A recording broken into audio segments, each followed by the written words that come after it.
Sawadika, distinguished speakers and participants from around the world. Greetings from Thailand. Good day and welcome you to seminar on Thailand's biocircular green economy model, awareness raising, capacity building, and international perspectives. Myself is Montip Sriyatana, Project Advisor with the National Research Council of Thailand, and former Deputy Permanent Secretary of the Ministry of Natural Resources and Environment of Thailand, and today serving as seminar moderator. The United Nations Agenda 2030 and the Sustainable Development Goals, or SDGs, represent an urgent call for us to action in a global partnership to end poverty, protect the planet, and ensure that everyone enjoys peace and prosperity. The Biocircular Clean Economy Model, or BCG in short, is a strategy of Thailand to drive the country's economic and social development while promoting environment sustainability. It is an integration of bioeconomy, circular economy, and green economy. Bioeconomy involves the production of renewable biological resources and the conversion of these resources into value-added products. Circular economy aims at reducing and recycling resources. Green economy aims to keep economy, society, and environment in balance, leading to sustainable development. So the BCG model is expected to provide further impetus for implementation of the sustainable development goals. And in addition, the BCG model is expected to be a focus of discussions at the 2022 Asia Pacific Economic Forum, or APEC, chaired by Thailand this year. So to open the seminar, we are honored to have inspirational messages from key partner organizations. The first one, I call on Dr. Viparat Diong, Executive Director, National Research Council of Thailand, or NRCT, to deliver a welcome message. Dr. Viparat, please. It's my great pleasure to deliver opening remarks for the seminar on Thailand Biocircular Green Economy Model, Awareness Raising, Capacity Building, and International Perspective. I'm deeply grateful to the partner organization of the National Research Council of Thailand, namely Mahidol University, in collaboration with the United Nations Resident Coordinate Office in Thailand, National Science and Technology Development Agency, Office of the National Economic and Social Development Council, Ministry of Foreign Affairs, and the ASEAN Institute of Technology. I thank all speakers and moderators and their respective organizations for their contributions in making this seminar possible.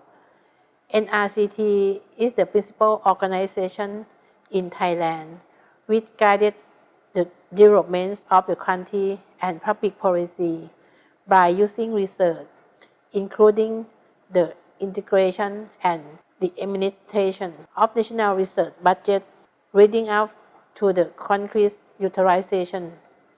NRCT administers research work with professional standards by using model principles to reach achievement.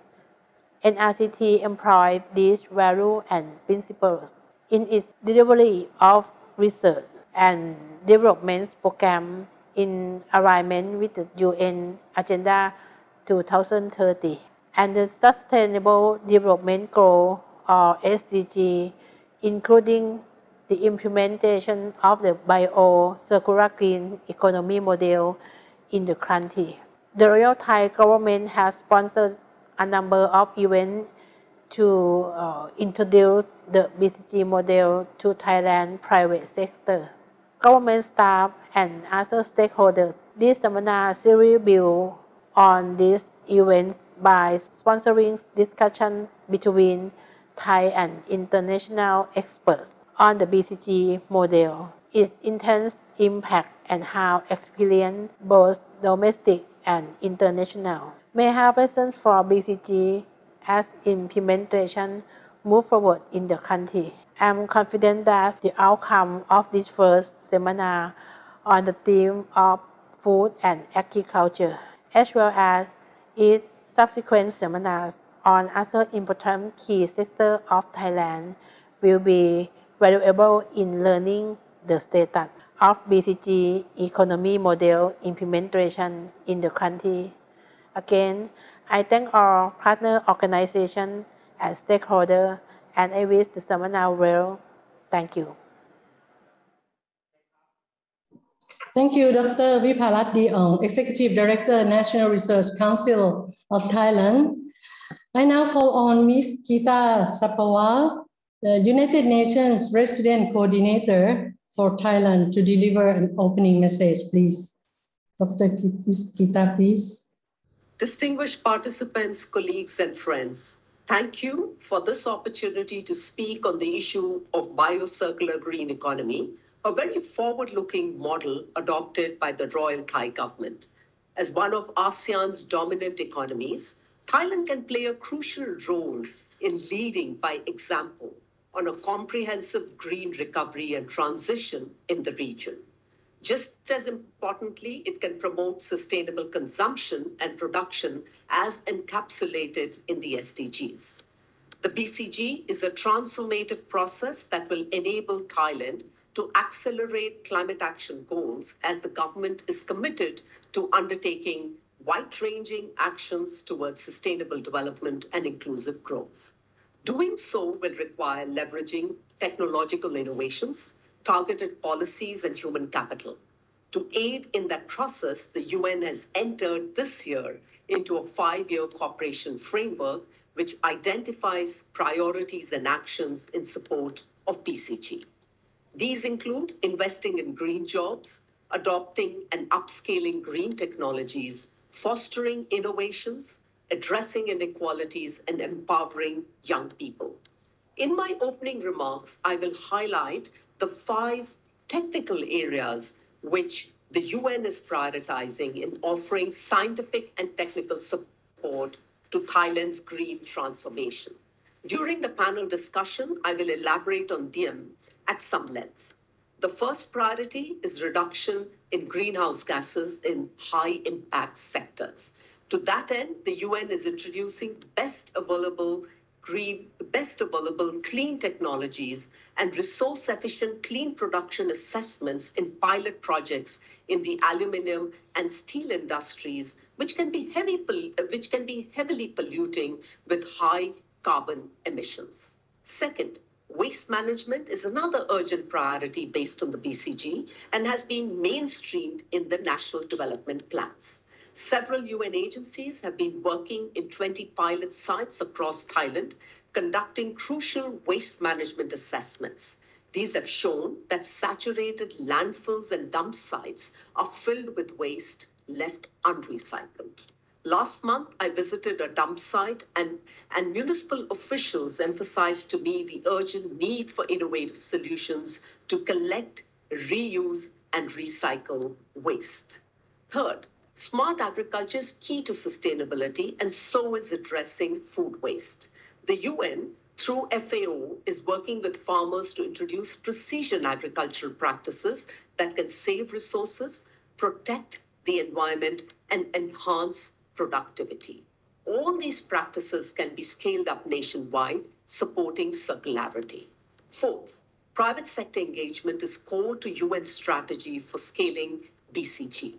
SMEs make up the overwhelming majority of the Thai private sector, and we are targeting scalable solutions in order to green value chains, reduce waste, eliminate sources of pollution, and promote renewables, among other measures. Fifth, Thailand will need to continue unlocking green jobs and continue upskilling.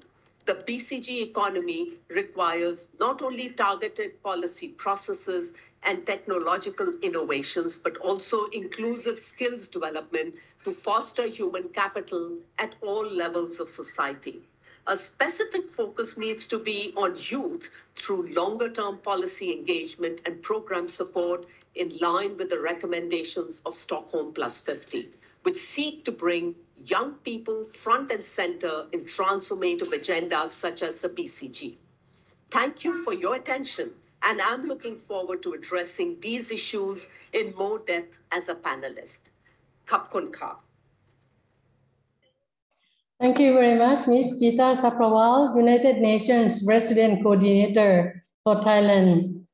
Now I call on Mr. Cherchai Chaiwaivit, Director General of the Department of International Economic Affairs, Ministry of Foreign Affairs of Thailand, to deliver a message, please.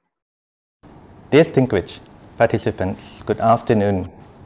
I would like to start off by thanking the National Research Council of Thailand for having me and the opportunity given to say a few words regarding the BCG economy in the context of Thailand's foreign policy.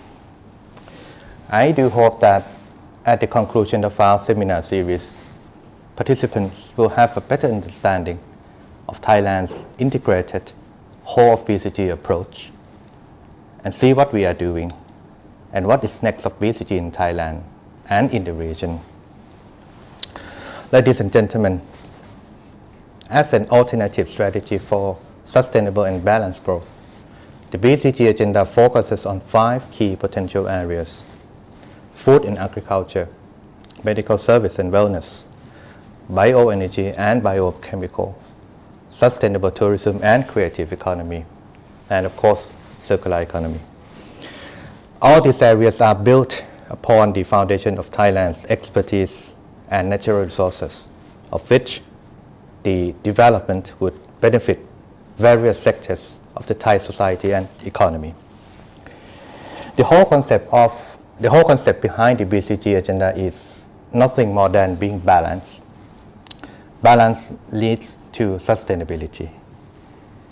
We need to urgently address climate change, food and energy insecurity, inequalities, distortions, and wasteful growth. As a country that is highly dependent on agriculture and tourism, I think it is beholden upon us to take much stronger initiatives on balance and on the green front. For me, the sense of urgency we are talking about needs to be translated into much more concrete actions and collaboration with international partners. Our diplomats, as we speak, have been initiating a conversation across the region on the BCG economy model and global development agenda, particularly the United Nations Sustainable Development Goals. Within ASEAN, the agenda has been discussed with the aim of fostering network and exchanging perspectives on promoting sustainable development in the region. As host of APEC 2022, we initiated a document on Bangkok Goals on the BCG economy as a key deliverable for adoption by APEC leaders at the end of our process.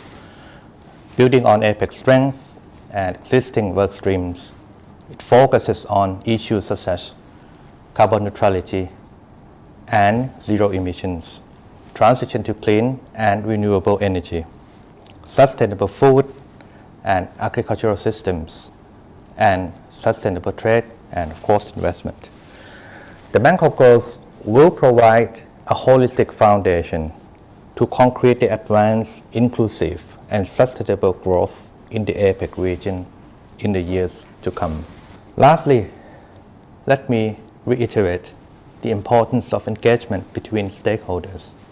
Through dialogues like what we have today, we can explore potential collaboration in BCG-related areas and sustainable development in various spots throughout the global value chain. It is imperative for us to further explore tangible and empirical outcomes to really benefit our societies. Thank you. Thank you very much, Mr. Cherchai Chayuwanit, Director General of the International Economic Affairs, Ministry of Foreign Affairs, Thailand. Now I call on Dr. Narong Sirilearth-Warakul, President, National Science and Technology Development Agency, to deliver a message. Dr. Narong, please. Distinguished guests, ladies and gentlemen, on behalf of Thailand's National Science and Technology Development Agency, or NASDA, it is my great honor to deliver opening remarks for this event, Thailand's Bio-Circular Green Economy Model, a proposal for a series of awareness raising and capacity building workshops co-hosted by Mahidol University and the National Research Council of Thailand, or NRCT. This event addressed Thailand's latest national agenda, which is called the BCG economy model.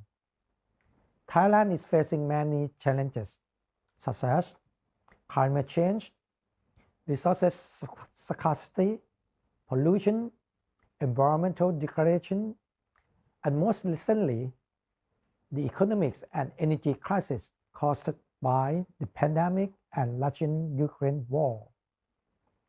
To overcome these challenges, it is a must to capitalize on our strengths, understand our weaknesses, and recognize the global trend. Those are factors applied into the design of BCG economic model. The BCG economic model is an integration of bioeconomy, circular economy, and green economy, using bioeconomy concepts to create additional value to natural and biological resources, as well as farm commodities. Applying circular concept to keep resources in use for as long as possible through reuse and recycling. And employing green economy to increase resource use efficiency while reducing environmental risk. As one can see, the BCG economic model involves all sectors: government, industry, academia, and community in our society. It is therefore essential that the concept is communicated openly and widely among Thai government officials, academia, private sector actors, research institutions, civil society organizations, and others, so that we can all contribute and implement this national agenda together. I am confident that the series of 4 workshops will serve this purpose masterfully, with extraordinary experts to share their knowledge and experiences. This virtual format had its limitations compared with physical meetings. Even though we are not yet able to meet in person, I do believe that the pandemic has helped to focus our mind on how best to move forward and to become more resilient. Before concluding my remarks, I would like to thank Mahidol University and NRCT for organizing the workshop series to raise an awareness on BCG economic model. I wish you all a success meeting and that the meeting goals are all met with great satisfaction. Thank you. Thank you very much, Dr. Narong Sirilearth-Warakul, President, National Science and Technology Development Agency. Now I call on Dr. Aran Thabukhanan, Director, Research and Academic Services Center for Environmental Assessment and Sustainability, Faculty of Environment and Resource Studies, Mahidol University, to brief participants on the seminar series. Dr. Aran, please. Thank you very much for your kind introductions. So, greetings from Mahidol University. On behalf of the Faculty of Environment and Resource Studies of Mahidol University, it is honored to co-organize this seminar on Thailand's bio-circular green economy models, awareness raising, capacity building, and international perspectives under the sponsorship of the National Research Council of Thailand in collaboration with partner organizations, namely United Nations Residence Coordinator's Office in Thailand, the Ministry of Foreign Affairs, and the National Science and Technology Development Agencies and the Asian Institute of Technologies. So Mahidol University strives to be a leader on sustainability in terms of the academic institutes in responding to the United Nations 2030 Agenda for Sustainable Development. It has developed its academic activities, research, and people for sustainable community through the passion of Mahidol for sustainable future. Beyond creating knowledgeable society, Mahidol University also further concerns for sustainable development by contributing economic, social, and environmental dimensions, leading to efficient use of resource, social equities, and improves quality of life of faculty, staff, students, and the surrounding communities. So as Mahidol University is the coordinating partner of this BCG economy model project, let me provide a brief about the seminar series. So the series of seminar on bio-circular green economy model will be delivered over several months covering 4 sectors, namely food and agriculture, which is today's seminars. And then we are holding the following ones by the health and wellness sectors, the bioenergy, biomaterial, and biochemical sector, and the tourism and creative economy sectors. The objectives of this seminar series are to introduce the BCG economy concept, provide detailed focus on the application of the BCG economy model in the relevant development sectors, and through a national conference, draw conclusions from the seminars and recommend priority actions and priority for the further future applications of BCG in Thailand and regionally. I wish the seminar series will starting with the seminar today on food and agriculture. I really appreciate your participation, and I thank you on behalf of the Mahidol University. And thank you very much for your kind participation. Thank you very much, Dr. Montip Siratana, for your organizing. Yes. Well, I thank our partners for delivering inspiring opening messages. Now we will move to the presentation session. We are fortunate to have 3 presentations by distinguished experts in the field of bio-circular green economy model and its applications in the food and agriculture sector. Our keynote speaker is Professor Kraisit Tanti Sirin, who is currently a senator, Parliament of Thailand, and former director of Food and Nutrition Division, United Nations Food and Agriculture Organization in Rome. Professor Kraisit has an outstanding career. He received MD with honor from Mahidol University and PhD in nutrition from Massachusetts Institute of Technology. Pediatric training from Vanderbilt and Harvard universities. His previous roles and functions included Vice President of Mahidol University, Chairman of the Policy Board of Thailand Research Fund, Chairman of the Evaluation Board of the Thai Health Fund, Chairman of Mahidol University Council, and member of Thai National Food Committee, and also chair of the Planning Committee of the Strategic Framework for Food Management in Thailand. Professor Kraisit will speak on food and agriculture systems Biocircular green economy model. Professor Klaisit, you have the floor, please.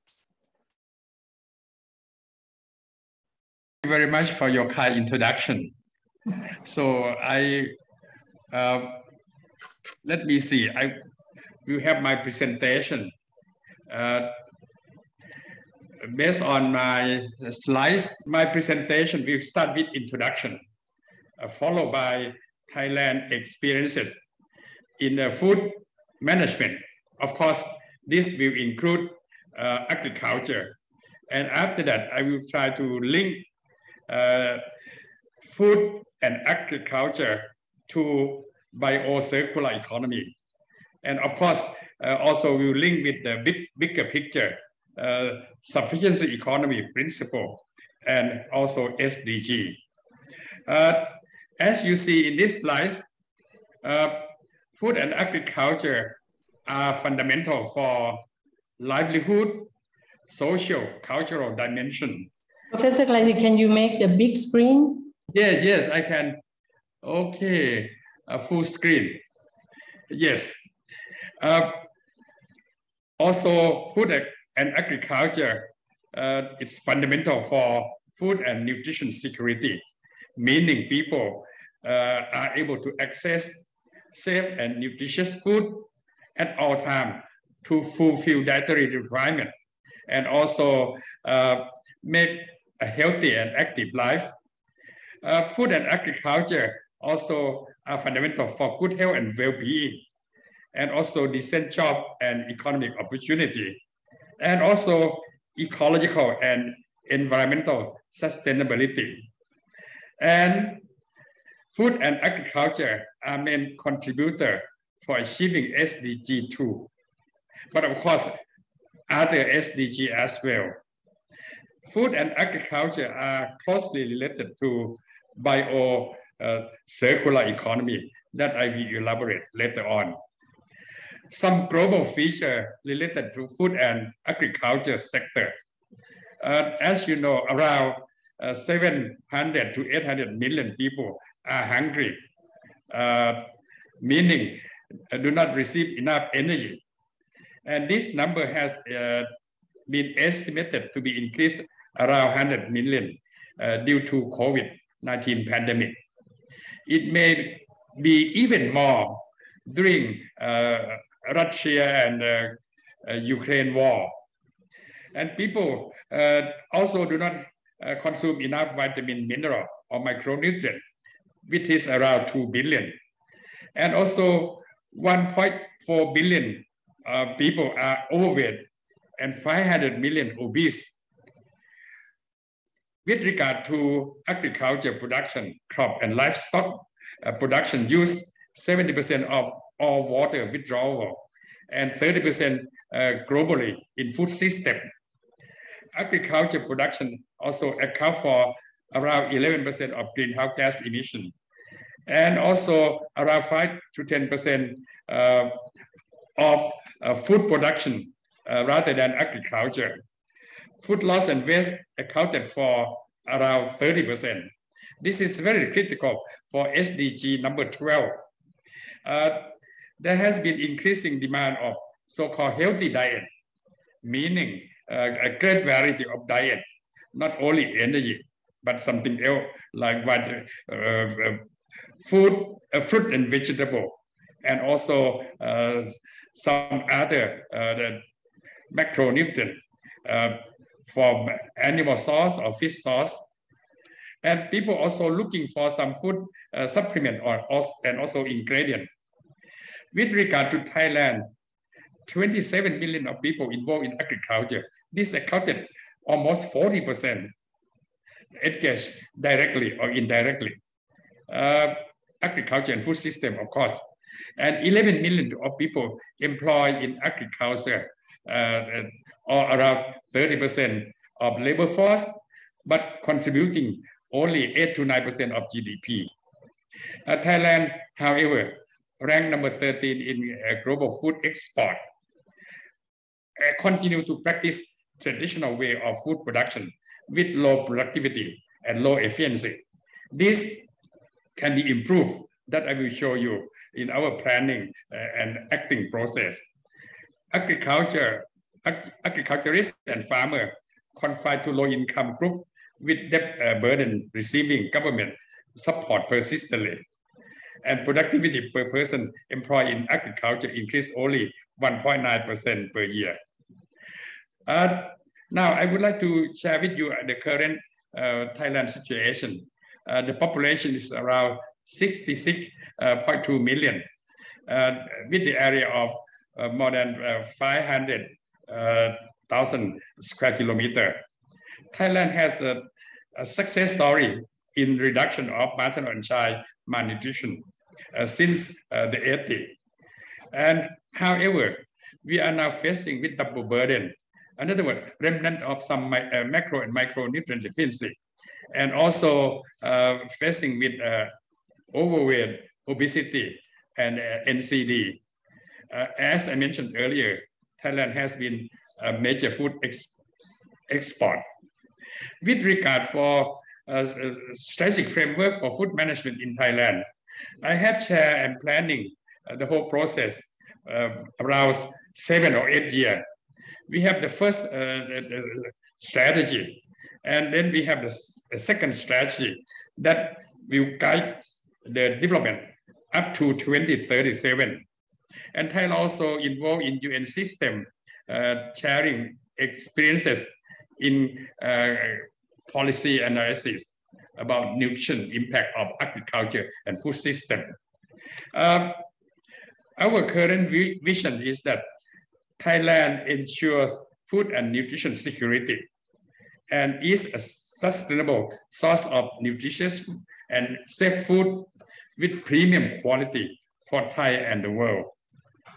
As I mentioned that food security should go along with nutrition security, meaning that people are able to access to energy, vitamin, mineral, and antioxidant and other phytochemical substance that fulfill the requirement, not too much energy, and also fulfill the nutritional security, meaning living in clean and hygienic environment. So we will try to achieve this. This is the scheme that we spent several years to develop this. Now it has been very popular in Thailand and also shared with the international community. We start with here, agriculture, start with production of food and non-food. And for food production, let's call it farming. Then from farm, food will go to processing and then to consumption, with ultimate goal, consumer health and well-being, environmental sustainability, economic opportunity. The key issue under the farming that need to be considered is zoning, meaning that the area that is appropriate or suitable to produce certain crop or food, then promote smart farmers, smart farming, and compulsory on good agriculture mandatory, meaning that farmers have to pay attention on recording the farm. It's like a medical record, but this is farm record. And then if they practice this way, we can improve productivity. And also we can trace back of the product, where those products produced, called traceability or product tracing. With regard to processing, it will be emphasized even at household level or community or OTOP, one tambon level, and then SME and industry. For trade, of course, we emphasize on domestic trade and also international trade, and then promote proper consumption. As you see in this slide, the production of food will be based on the demand pool or consumer driven. And some key issue that need to be emphasized is value chain logistic efficiency. That in the near future here, we should emphasize more on the rail transportation and also the water, not only based on car or truck. And we also have to emphasize on the reduction of food loss and waste. And in order to have policy and action coherence, we emphasize on linkage between individual sector from government, and then promote, in Thailand we call 5P, public, private, professional, people partnership, and also fair income distribution if the product are good, safe, and with high nutritive value. Enabling mechanism is a technological research and innovation, capacity building, monitoring and evaluation, and emphasize in the area-based or setting-based. So in summary, Thailand food and agriculture system will be aimed for food and nutrition security, economic opportunity, social, cultural, tourism, and environmental sustainability. So are very similar to the concept of BCG. With regard to food chain approach, we will emphasize on land, water, microclimate, genetic resources of plant, fish, and animal, and then nutrition for plant and animal, and disease prevention and control. So this is the basic biology for human, for animal, and also for plants. Then we emphasize on good agriculture practice, good hygienic practice, good manufacturing practice. Eventually, we will have safe and nutritious food supply. So this is the food chain approach that has been emphasized. Now, I would like to elaborate the food management theme. The first theme is food security. So we emphasize, again, as I mentioned, food and nutrition security. And also for bioeconomy, by effective management of food production resources and with active stakeholder participation from natural resources, agricultural resources. So we produce food and then distribute and access food. So key issue that needs to be emphasized, it's a kind of a conservation of natural resources and food production, and then management, and also equitable access to production resources. This has to do something, particularly law. And then production, emphasize on zoning, smart farmer farming, and balancing between food, feed, and fuel. And then increase productivity of healthy diet, and also reduce food loss and waste.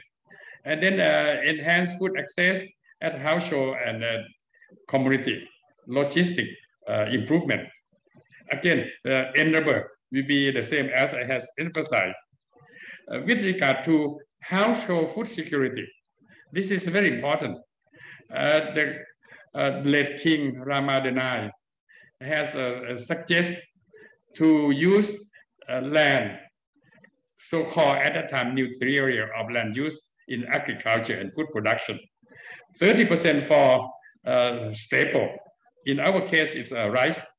And then 30% for water reservoir and aquaculture, and 30% for fruit and vegetable, and 10% for house and also garden with small animal like chicken or duck.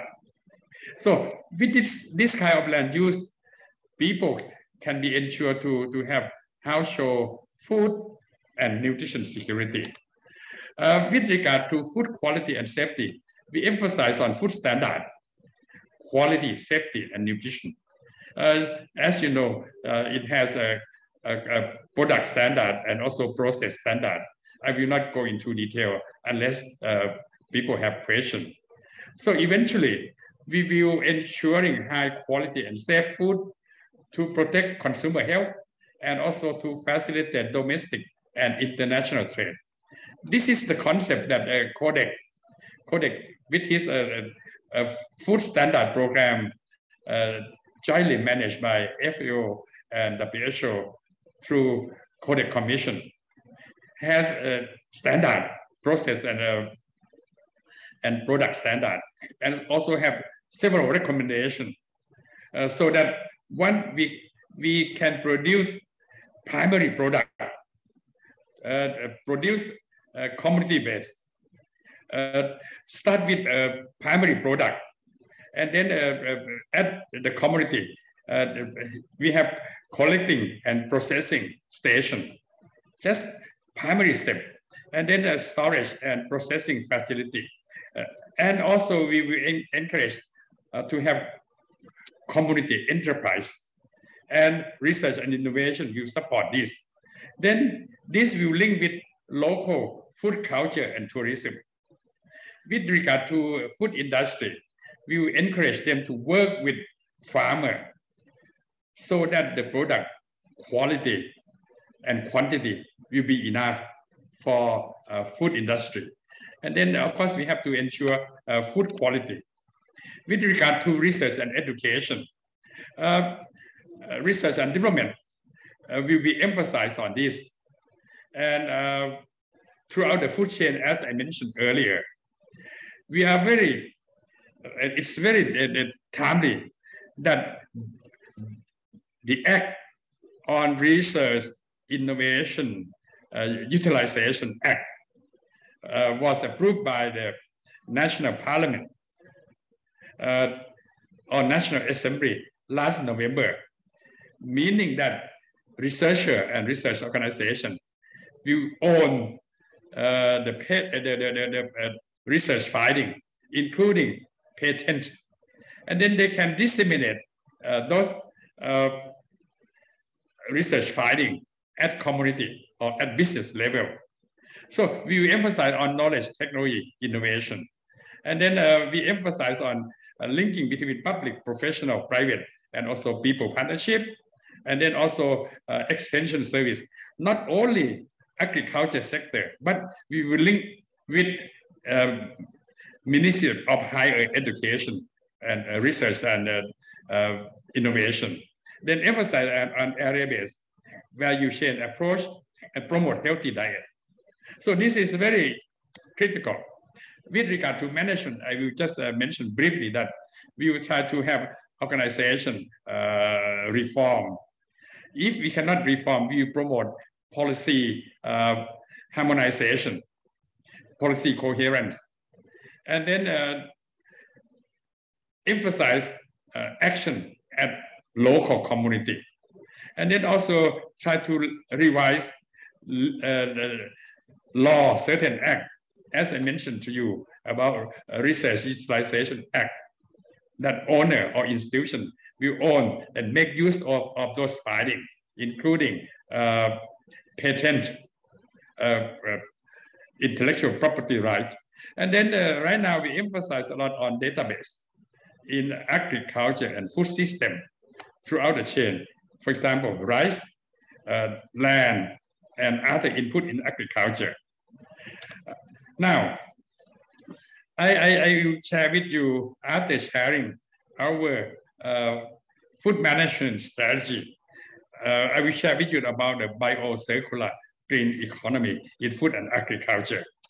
As has mentioned by several stakeholders or partners in organizing this seminar. Bioeconomy, circular economy, and green economy has been a key approach in Thailand for supporting or go along with sustainable development. In other words, it will be SDG in action, emphasizing on BCG approach. And what I'm sharing with you is a BCG approach linking with food and agriculture. As you know, BCG will link also with medical and also public health, also linked with energy, biochemical, and some other things, and also local and tourism. And if you look at this diagram, BCG also will link with sufficiency economy philosophy of King Rama IX. That I will elaborate a little bit for you. And also will lead to SDG achievement. And in order to back up this, it requires research, development, and innovation, particularly science, technology, and innovation. This is a sufficiency economy philosophy. Essentially, it has been emphasized that people should live in the middle path or in moderation. In this regard, we may have to control our ego.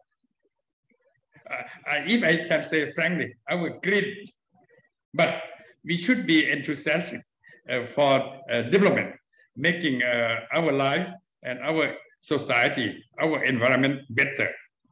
So be moderate and living in moderation and have a reason whatever you do, because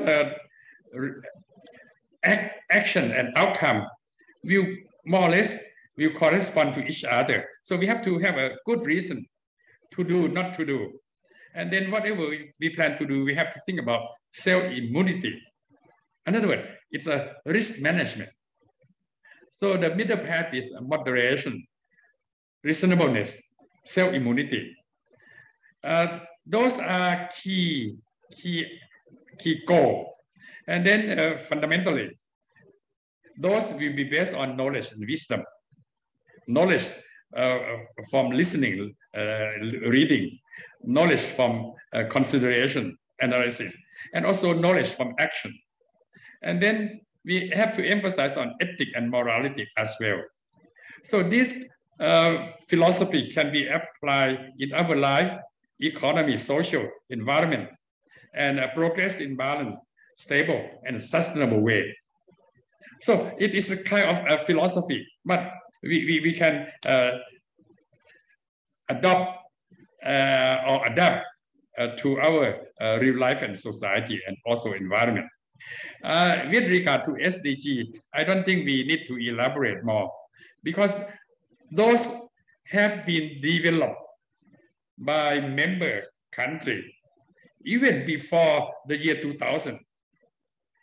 Before the year 2000, if you recall, each UN organization have also sectoral goal, like health for all by the year 2000 by the WHO, education for all by UNESCO. So individuals, UN agency have their own goal. And after that, it's a Millennium Development Goal from the year 2000 to 2015. And eventually come up to SDG, that we have to take care of the planet health. Otherwise, the planet will not be able to survive. The same thing for human being. So eventually, we have to care about people health, planet health, and also societal health by working together. Altogether, 17 SDG.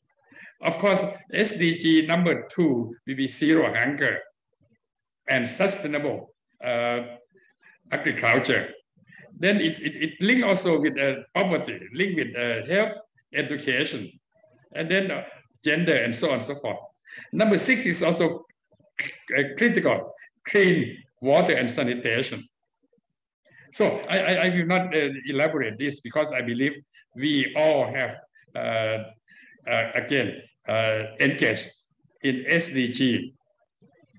Now, with regard to science innovation, from science to commercialization. In fact, I drew this diagram by myself based on many country experiences. That, of course, we start with science, and then technology, and then engineering, then manufacturing, then commercialization. At the center, it requires research and innovation.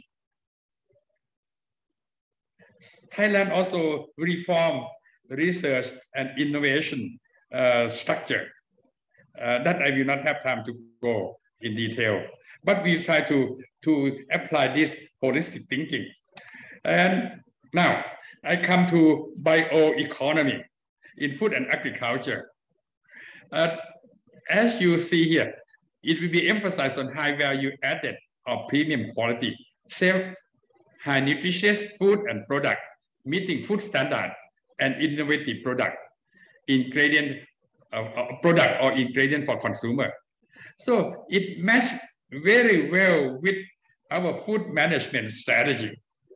And then we also emphasize on increased productivity and efficiency throughout the food chain, another value chain, and then increase farmer access to knowledge, technology, and promote sustainable agriculture. So the mean and modality that we put it here, zoning, area-based, smart farmer, smart farming, promote cooperative, investment more in research, development, and innovation. 5P. Each sector alone, working in solo will not work. And then also each farmer or farmer group should learn about business plan and also management plan, then using information to drive. I just give you one example, rice. This is, I received this slide from NASDAQ. Riceberry. In fact, there are many kinds of rice variety that has high nutritive value, antioxidant, vitamin, mineral. So this product can also be used as a food direct consumption of flour that can produce noodle, and also can produce a sweet, and also from rice we can produce a drink, various kind of drink from rice, including alcoholic drink, and even some try to make it similar to tea. Then can also be used to produce cosmetic, soap and shampoo, lotion, and also produce food supplement, because rice bran oil has very high quality, high fatty acid content, and also rice bran has high fiber. With regard to circular economy, it will be emphasized on reuse, reuse, and also recycle, reduce food loss and waste by improving technology. And waste, of course, we have to link with consumer education. And reuse of food packaging and food contact material, such as plastic. This is a big problem that we have to tackle. And then recycle of byproduct or waste product, and produce high value added product based on research, technology, and innovation. For example, produce biofertilizer, biofuel, biodegradable food contact utensil, and food ingredient or food supplement.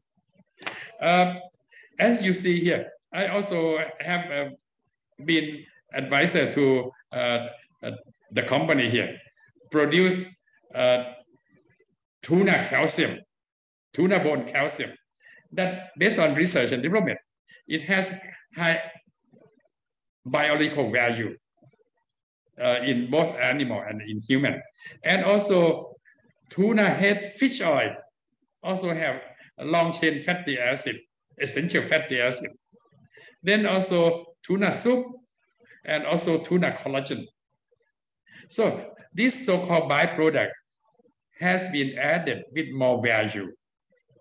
So eventually, the so-called core byproduct will generate more income to the company than traditional product. At the same time, it also helps for green economy as well. With regard to eggshell industry that produce egg white or egg yolk, the shell can be used for biocalcium and also membrane hydrolysis.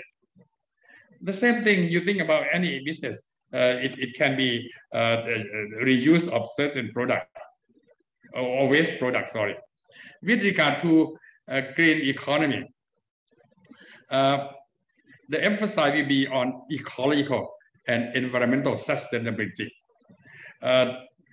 particularly on reduce or neutralize carbon footprint, conserve and reuse of water, use renewable energy, use biodegradable and recycle food contact or food packaging.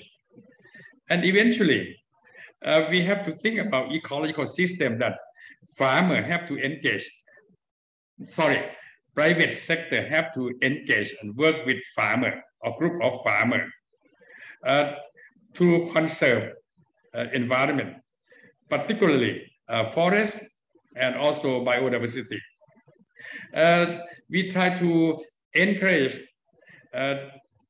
people at community and also individual to work together, at the same time working with private sector on the forest. Because when you're talking about biofuel from fossil, it's only big company engaged in those activities. But when we're talking about forest, we can engage individual, engage community. So if we have mechanism for them to work together and then try to make correction about some legal activity, we can improve forest conservation under the so-called economy under the forest, that people can live and work there, earn income, and at the same time protect forests. And then in certain places, they can link with tourism as well. But of course, we have to look at the legal ownership of land and land use. This just gives you example about transforming agro waste into valuable resources. Start with plantation here, agro food industry. So waste and water management here can produce biogas, and at the same time, the solid material can be used as organic fertilizer. Just give you example, the factory that produce amino acid, the waste can be collected and treated and used as organic fertilizer. And then water that has been treated well can be used for wheat or algae production. And then algae can be used as animal feed and so on.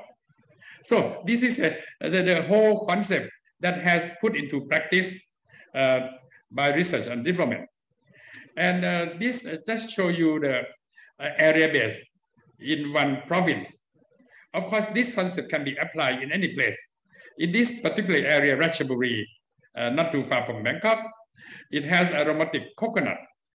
So we try to, again, apply the concept BCG to use every part of coconut. And also try to improve the quality of coconut, and eventually we can promote the so-called geographical indicator. And then also the same thing for pig, that we can have a pig farm, at the same time make best use of all part of byproduct, rather from pig, for example, can produce biogas, can produce fertilizer. And then the same thing for organic farm, including rice, including vegetable and fruit. So we can emphasize on organic. Of course, organic food has its standard, so we have to reach that standard. And at the same time, we need third party certification to come and check. If the concept of 5P have been used authority body can also have certified body engaged in certification of organic process and product. The same thing for sugarcane, that we can improve crop production at the same time, can use coal or waste product to something else, as I mentioned to you. And then in that area also produce dairy cattle.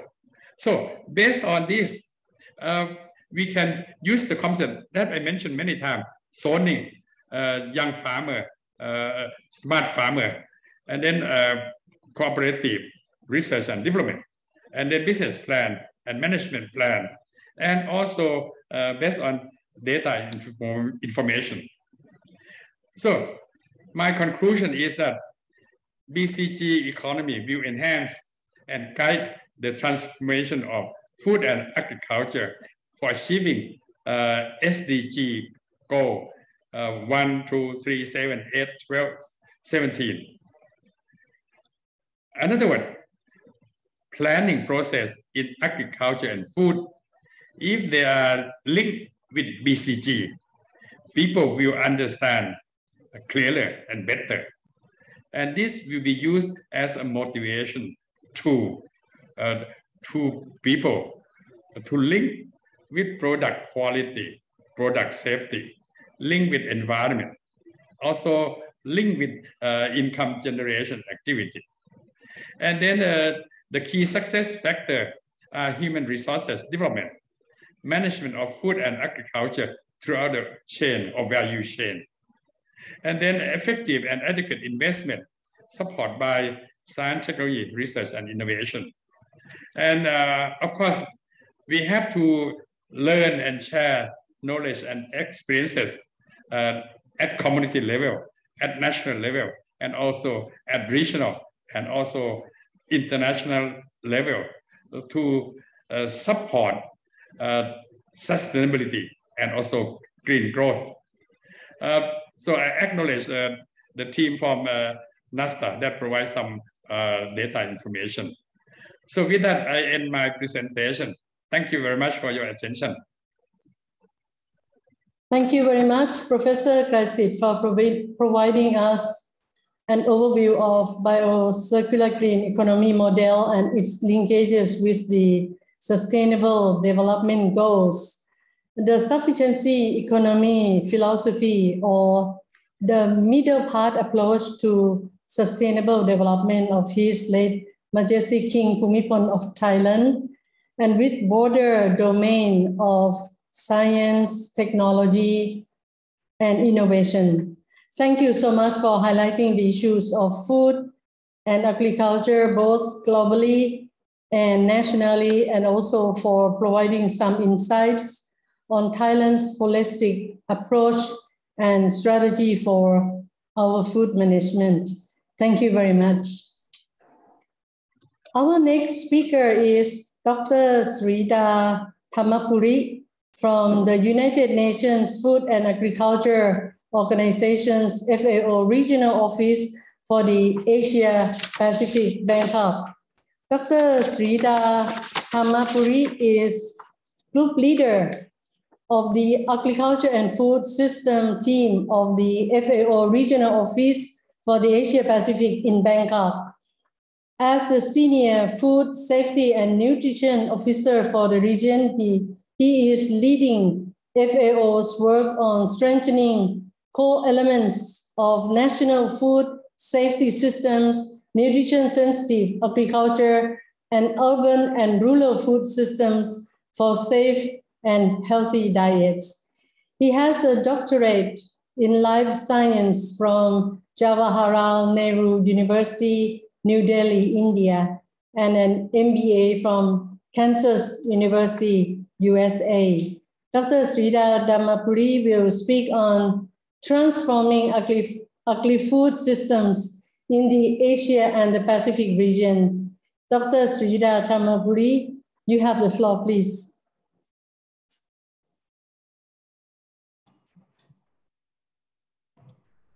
Thank you, Khun Montep. And first of all, I'd like to thank the organizers for putting together this series of webinars and serving as an important source of knowledge and information for many professionals in this area who want to learn more on how to realize the biocircular and green economy. So in my presentation, I'll provide an overview of agri-food systems, which is the setting in which the biocircular green economy has to fit in, and explain an attempt to at least explain the situation that we are in and what are some of the steps that we would take, and as well as give you certain examples of countries in the region who are implementing transformation plans for their agri-food systems. So give me a second so that I can just share my slide.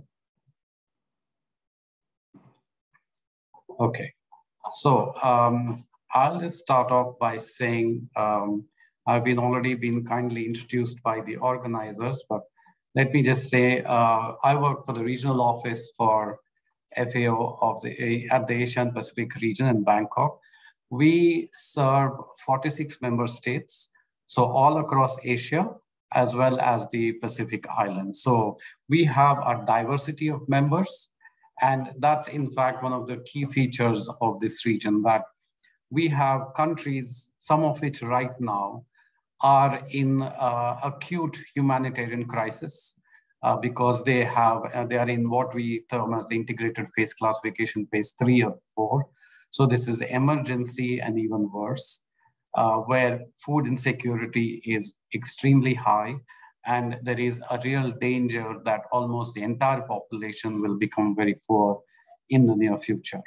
We also have otherwise advanced countries. We have members of the G7, we have members of the G20, and in fact, right now the chair of the G20 is Indonesia, and then it will move to India by the end of the year, so both Asian countries. We have a mix of low, middle, and high income countries.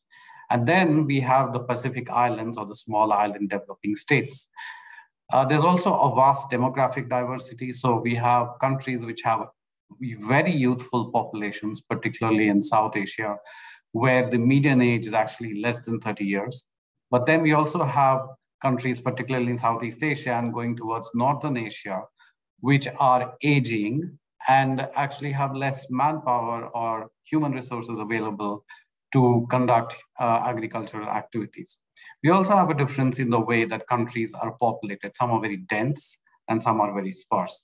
So overall, and then if you take it together with the variations in agroecological zones and climatic conditions, we actually have a region which is very diverse, and therefore, when we make agri-food system transformation plans, it cannot be one size which fits all, but rather each of them has to be contextualized to the country that we are talking about. So overall in the region, 74% of the world's family farmers are in the Asia Pacific region, and number of smallholders number in the hundreds of millions. Agriculture provides livelihood to more than 2 billion people, which is 40% of the population in Asia. And that's still, and that's a surprising figure considering that this region has been the engine of economic growth, particularly in the manufacturing sector over the last 20 years. Agriculture continues to have a declining share in the GDP. Probably the highest share is something around 20 or 25%. But then in many of the big countries, nearly 60 to 70% of the population depend on agriculture, which means that the slice of the income pie for those who are depending on agriculture for their livelihoods is decreasing all the time. And so therefore, the measures that we want to put in place should provide the necessary support to ensure that those who depend on agriculture are able to derive sustainable livelihoods and adequate incomes and decent incomes, or are also able to shift to off-farm careers and have the necessary skills to do so. Agriculture also accounts for 40% of global emissions from the sector, and Dr. Kreised already covered some of this. So it's important to say that reducing the greenhouse gas, the carbon footprint of agriculture is a priority. Overall in Asia, we do see a serious degradation of natural resources.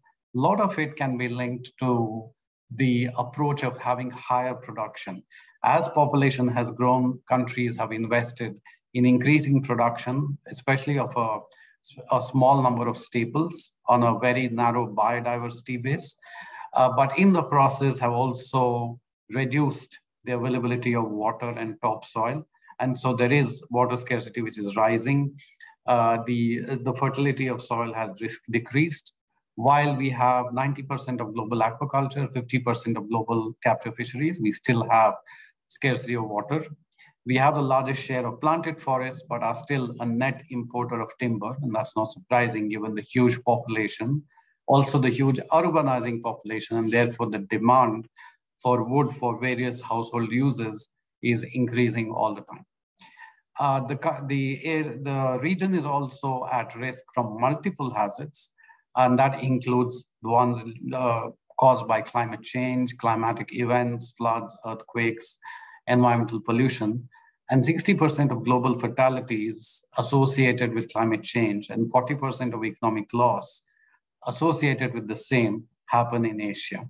And then there are these transboundary pests and diseases in agriculture, such as fall armyworm, desert locust, African swine fever, lumpy skin disease, and let's not forget COVID-19, which have caused a lot of damage over the last few years.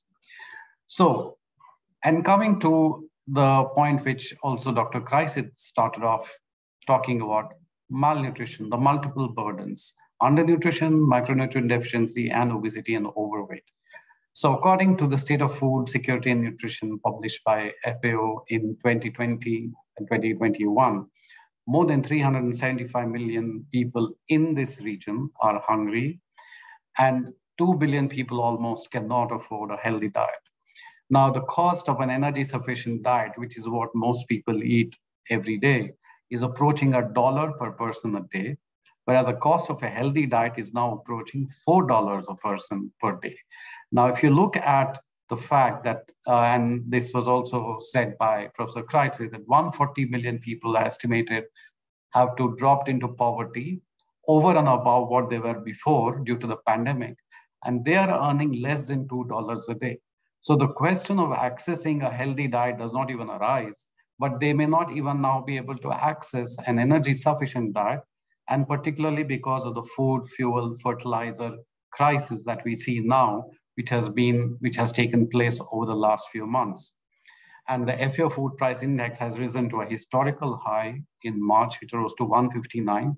There's been a marginal decrease over the last 2 months, but it is marginal. So there is a serious food crisis shaping up, and everyone, not just the governments, but also all the UN agencies are extremely concerned. The paradox is that the largest producers, so the countries in this region are among the largest producers of rice, milk, fish, fruits and vegetables, pork, and many other items. So it's actually paradoxical that a region which is otherwise has been at the lead of economic growth for the last 20, 25 years and produces so much of food has so many and multiple burdens of malnutrition. So that's why what we need is an agri-food systems approach. And the UN Food Systems Summit, which took place last year in September, was in fact meant to achieve just that. And it did not come too early because it came right in the middle of the COVID-19 pandemic, which is now, while that pandemic may be receding, thankfully, we are now moving into an era of food crisis because of various factors, the climate, the conflict, land degradation, and so on, which is leading to these unprecedented price rises in fuel as well as in food. So the summit was a major advocacy event. It elevated the public discourse about the importance of agri-food systems, and it called for actions to achieve the SDGs. And this was a message directly from the UN Secretary General, along with the leaders of the world who met in New York in September 2021. So the discussions on the UN Food System Summit were around 5 action tracks, and these are the 5 of them. Each of them were then anchored by a UN agency who specializes in that particular mandate. And they involved extensive consultations within countries and between countries and within regions. So there were food system dialogues held across the region, actually across the globe. There were also regional dialogues which were held in the Asia Pacific region as well as others. There were also dialogues which were held between various interested parties such as farmers' organizations, the private sector, civil society, universities, research institutions, and so on. And the idea was to involve everybody in the process of agri-food system transformation. And we will, when I go to a subsequent slide, I'll explain what the importance of all the stakeholders is. But the idea behind the summit was to ensure that food system transformation, the question of food security, the question of achieving nutrition for all, and doing this by growing food sustainably, reducing the carbon footprint, and ensuring that all those who depend on agriculture and food have equitable livelihoods and also decent income. So all this needs to happen at the same time. So it is not a choice that we produce more and we let livelihoods slide, or that we intensify agriculture, but we don't worry about the climate or environmental pollution. So all these issues need to be taken together, and that involves trade-offs. You can do one thing, but the price that we pay might influence another one. So for instance, if we go into large-scale digitalization of agriculture, what are the impacts on the smallholders? We need to consider that. If we reduce food loss and waste, do we then hurt the livelihoods of smallholders and family farmers because they need to produce less and therefore less income? So there are trade-offs to be considered here, and those are all part of the discussions which were kicked off by the UN Food System Summit. And important to say, the summit is not an end, the summit is the beginning. And this is where the process now starts for all the countries to put in place more detailed transformation plans for each of their countries, how to achieve sustainable growth, how to have sustainable production, and how to ensure healthy diets for all the citizens in the Asia Pacific region. So the post-UNFSS action streams, you can see, are very self-explanatory: nourish all people, boost nature-based solutions, that's sustainability, advance equitable livelihoods, decent work, and empowered communities. So ensuring that all those who depend on the land and derive their livelihood from food and agriculture earn good incomes and are able to look after their families and have a good quality of life. Building resilience to the vulnerabilities, shocks, and stresses. There have been 2 shocks in quick succession. We had the pandemic, and now we have the food crisis. And there have been others before. And as we speak, there is now also the other disease which is coming, monkeypox, which is spreading as well. So all things that we need to keep track of as we try to accelerate the means of implementation and progress towards the SDGs. So what does FAO actually do here? So FAO's mission, and this has been defined for the next 10 years, is to adopt a transformational approach that results in more efficient, inclusive, resilient, and sustainable agri-food systems that leaves no one behind. Now, these are 4 keywords: efficient, inclusive, resilient, and sustainable. They all need to go together. So we're not choosing one or the other, and the order doesn't mean is not in a particular way of importance, but in a way to say that they're all together. Now, I'm just showing you this complicated diagram of agri-food systems, but the important thing that we just want to point out, there are 2 things here. One is the interrelatedness, and the other is trade-offs. When we talk of interrelatedness, there is the influence of natural elements such as soil, water, climate, and ecosystems. There is the role of people, so organizations, and what people do. Governments do. They set policies, they formulate laws, they build infrastructure. And then what are the result of the interaction between the natural elements and the societal elements is what leads us to food security, nutrition, poverty reduction, decent incomes, or in other words, all the SDGs together. So in many of the cases, we are not even sometimes aware of who are the stakeholders and what are the actions of one stakeholder that may have positive effects for some and negative effects for others. So there are winners and there are people who are not winning here. And those who are not winning need all the support that they can get from the rest of society. So this is an important part of agri-food systems. It's a socio-economic concept, but although it derives from food and agriculture. The second part is what we said earlier on trade-offs. So a sustainable agri-food system needs to have economic impacts, environmental and social impacts, and all of them should be favorable. That's what we would like to say, but it's not always this, that's not always the case. You might have to compromise one for ensuring the other. So sometimes, as you know, when we have to do an effort to ensure greater sustainability or lower environmental pollution, we have to spend more. And if we spend more, we probably might cut into profits. So should we be accepting that? So that's the trade-off, and that's something to discuss. So there are various such issues which keep coming up in such a conversation, and that's the reason why the Food System Summit and the Food System Pathways are so important now. So our mission, as we said, is around transforming agri-food systems, and these are our 4 aspirations. So better production, better nutrition, better environment, and better life. And these 4 are then powered by the accelerators. So innovation, technology, complements such as governance and human capital, and the use of data.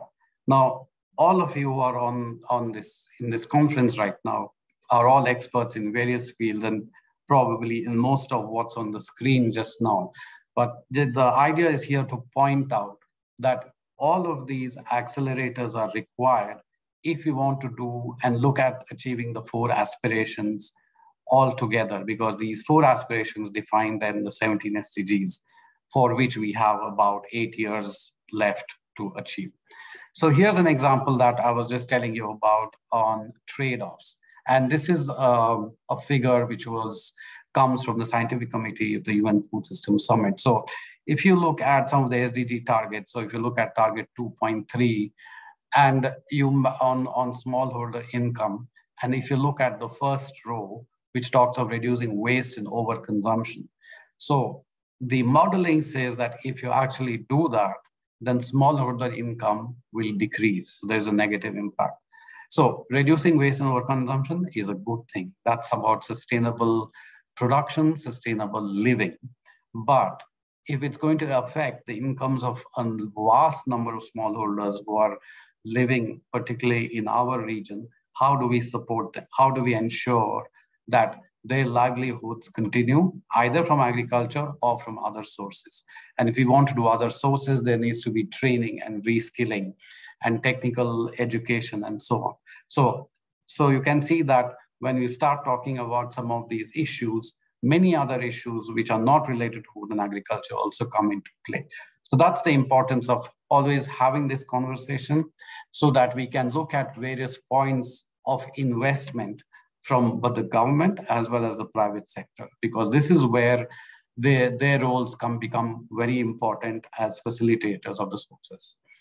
So the 4 questions that we have to ensure that food production has to increase efficiently, because we also have to use fewer resources. We can't use the same amount of water and soil and fertilizer and chemicals as we've been doing all this time.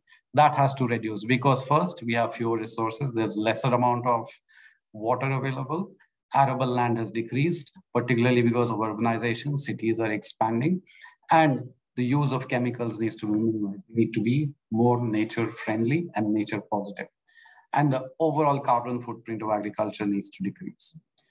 The question of inclusion, no one can be left behind. This is not about benefiting some people, it has to benefit everyone. So overall benefit for everybody might be low, but as long as we are on the positive end of the scale, That's what matters most to ensure fair and transparent food system conservation. Healthy diets, everybody needs access to affordable, safe, and nutritious food. The trend we have right now that unhealthy foods that are rich in salt, sugar, and fat are very cheap. You can buy them anytime, and even the poor can buy them. But healthy foods, which are rich in nutrients, are expensive, and the poor cannot buy them. So now they belong only mostly to the rich. So how do we cover this inequality gap is an important question. And then sustainable alternatives. So everything needs to be done with a reduced carbon footprint. So that means promoting nature-friendly inputs, practices, and materials from production to consumption. The larger question, what's the enabling environment for these nature-friendly inputs and practices? A simple example, a farmer always finds it easy to buy a chemical pesticide, which is very reasonable priced, instead of trying to buy a biopesticide, which is harder to obtain and is also more expensive. So what can we do to address that imbalance is again an important question for now. So important part of trying to implement agri-food transformation involves science and innovation. And FAO recently approved its first ever science and innovation strategy. So it is now being mainstreamed into our work and with all the member states in the region, which includes Thailand. And the science and innovation strategy covers not just technologies like mechanization, digitalization, all the other agroecology, but also covers traditional knowledge and good practices, which comes from the wisdom of people. For instance, from indigenous food system, from the practices of indigenous people who are across Asia and the Pacific. And Asia itself has a tradition of thousands of years of farming and a lot of knowledge which has accumulated over centuries. So all this is also part of our science and innovation strategy. It includes everyone, and as I said, includes all the practitioners. It includes whether they are smallholders, large holders, family farmers, youth and women, indigenous people, private sector, civil society. And it should enhance sustainable production and consumption, climate smartness and resilience, and increase incomes and employment. So we are trying to cover the three benefits of sustainable agri-food systems. So, better environment, better lives, and a better economy for all. So here are some examples that we are actually, and these are very familiar to all of you. I probably do not need to say much about it, except to say that when we look at mechanization, gender-friendly mechanization is an important part. Increasingly due to migration, the number of women, and women were always a large participation in agriculture, the majority participation, but now it's even growing higher in certain concentrated locations because of migration of men from villages to the cities.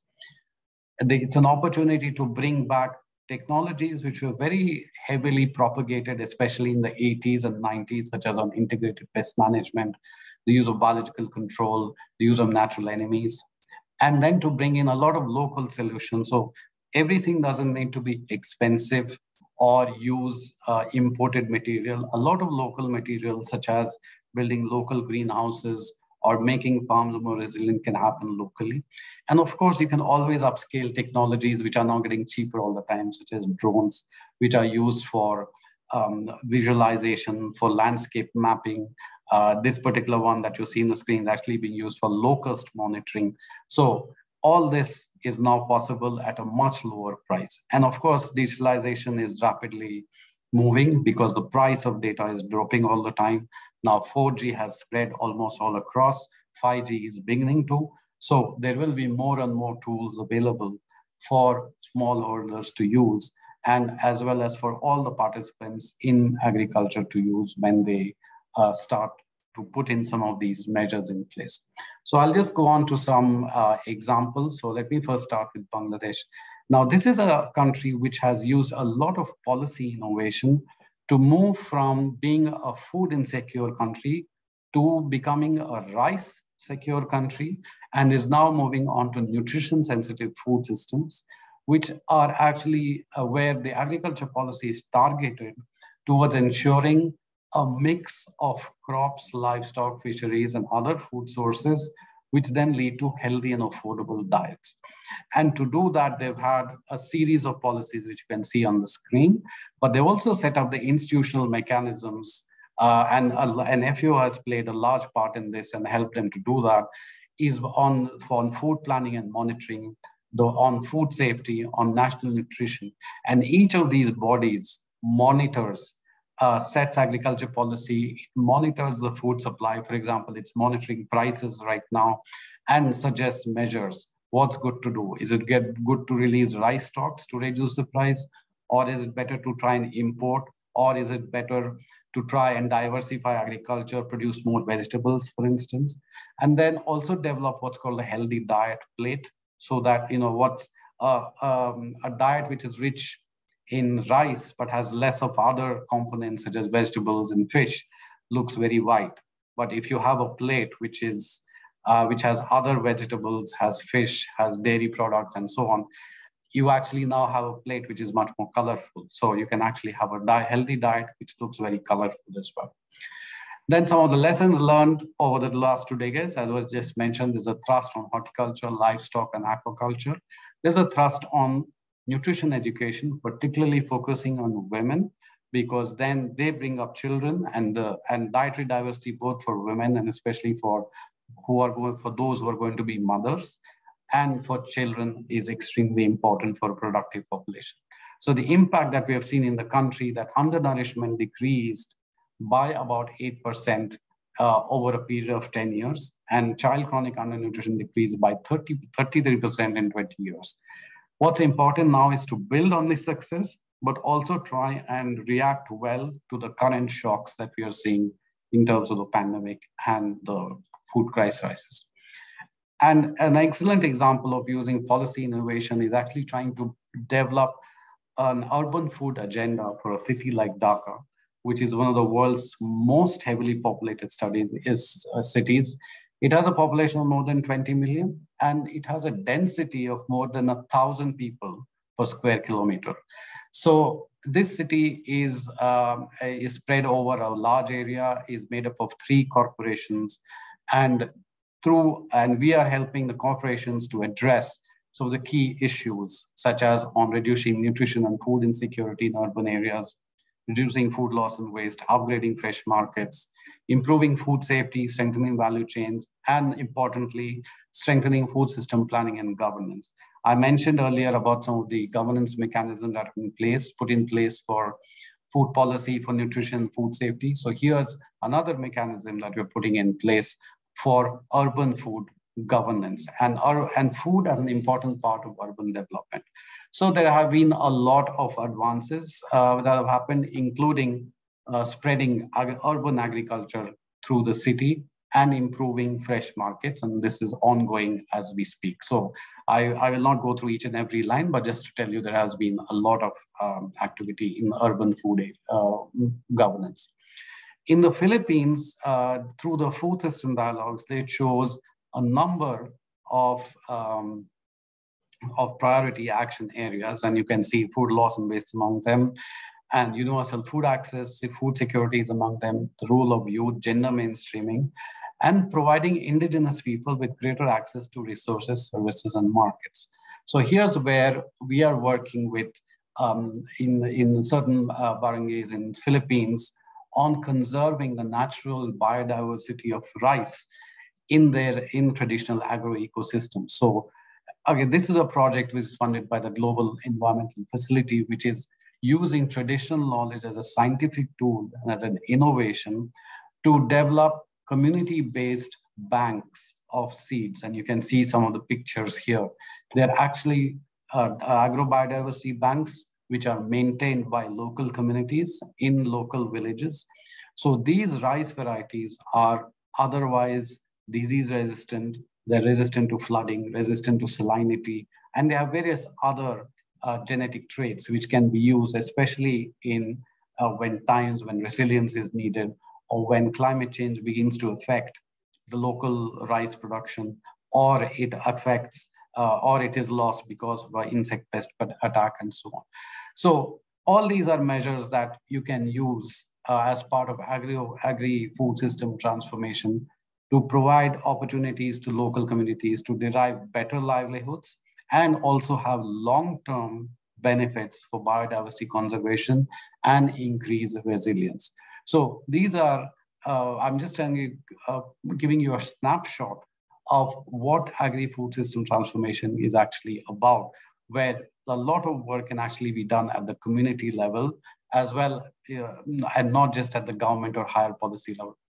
And if you take a small country, a Pacific country like Fiji, where their key priorities become green food and blue food because of the ocean, so fish from the ocean, and green food, which is actually food which is cultivated sustainably. And they understand the importance of traditional knowledge because the islands have been populated for centuries, and they are using a multi-sectoral approach. They've identified certain trade-offs. Do we produce more commercial commodities for higher income, or do we produce more food crops? Do we look at farmers who are away from the urban areas and look at schemes which can benefit them, or do we increase urban agriculture? So these are trade-offs. And again, remember, this is a very small population. So one change in one part of the economy can, or let's say in urban areas, can negatively affect those in the rural areas and vice versa. So again, these are analyses that are being done and being understood as the country decides to transform its food system. And finally, just to give you the most recent update on the Food System Coordination Hub. So following the UN Food System Summit, where the governments and the UN Secretary General agreed to set up a coordination hub. This is being set up in Rome within the FAO premises.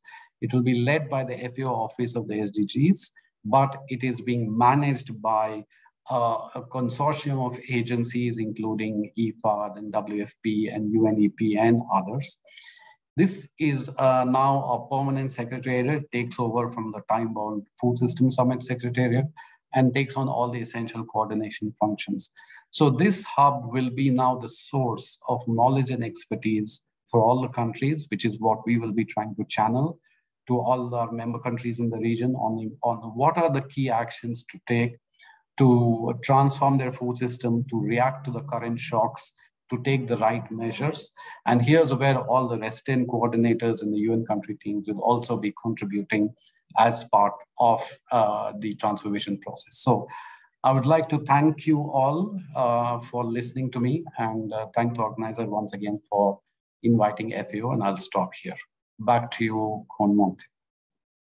Thank you very much, Dr. Srita Thamapuri, for giving us some insights on transforming agri-food systems in the Asia and the Pacific region, and also sharing FAO's experiences.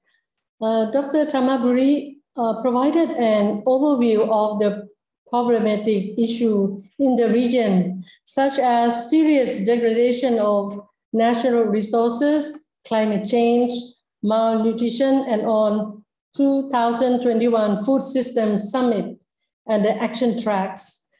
The FAO way forward was also highlighted, and its transformational approach that results in more efficient, inclusive, resilient, and sustainable agri-food system.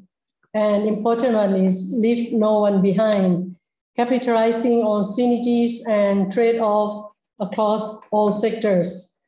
We also learned of the FAO science and innovation strategy and learned experience on the case of Bangladesh, Philippines, and Fiji. Thank you so much, Dr. Srida. Now, I would like to introduce our next speaker, Professor Dr. Anil Kumar, from head of the Department of Food, Agriculture and Bioresources, School of Environment, Resource and Development of the Asian Institute of Technology, or AIT. Dr. Anil Kumar obtained his PhD in Food Engineering and Bioprocess Technology and MSc in Bioprocess Technology from Asian Institute of Technology. He earned his doctor in veterinary medicine from the University of Agriculture, Faisalabad, Pakistan. Dr. Anal's research encompassed the area of the green technology, smart food processing and packaging, valorization of food waste, and agro residues for value addition in food, feed, and also pharmaceutics and biomedical technology, delivery of bioactive compounds in human and veterinary applications, analysis of antimicrobial resistance and mitigation strategies in food supply chain systems. Besides that, he also worked on innovative methods in quality and safety, risk assessment in food supply chain, system value chain analysis in food and natural products, functional foods and nutraceutical and nanotechnology in food and pharmaceutical applications. So Professor Kumar Anil will speak on agro-industrial waste and biocircular economy perspectives and technological interventions. Professor Anil, you have the floor, please. Thank you. Thank you very much, San Montev. Good afternoon, all. First, it is very pleasant and pleasure to be part of this. So I would like to thank the organizer to having me here for this very interesting and important topic for the current scenario. I would like, just like from previous two of our speakers, very renowned speakers, we got a lot of ideas where we are, what we need to do, and what has been happening in where we need to go in future. So coming from the institutional or academic research background, I took my topic one as a case study. You can see that what can be I think Professor Kreised already gave some examples where we are needed and what can be done, but future is a lot more to do is still there. So my talk will be more like giving that what we have in Thailand is one of the, the agriculture produce, and then we have supply as well, a lot more, giving the exports as well. So where we are and what we have something that is rather than the mainstream, side stream, or we can say waste stream, for me or for us now, that is not the waste anymore. We have a lot more value, how to get there. So I will give some of the examples in future of some of my slides there, what is the possible and what we have been doing and what industry can collaborate. And I think the last of the slide of Professor Kreised was how to make this technological research and innovation can integrate it together. So I will take that part and I'll start with my, I'm talking about the sustainable food systems.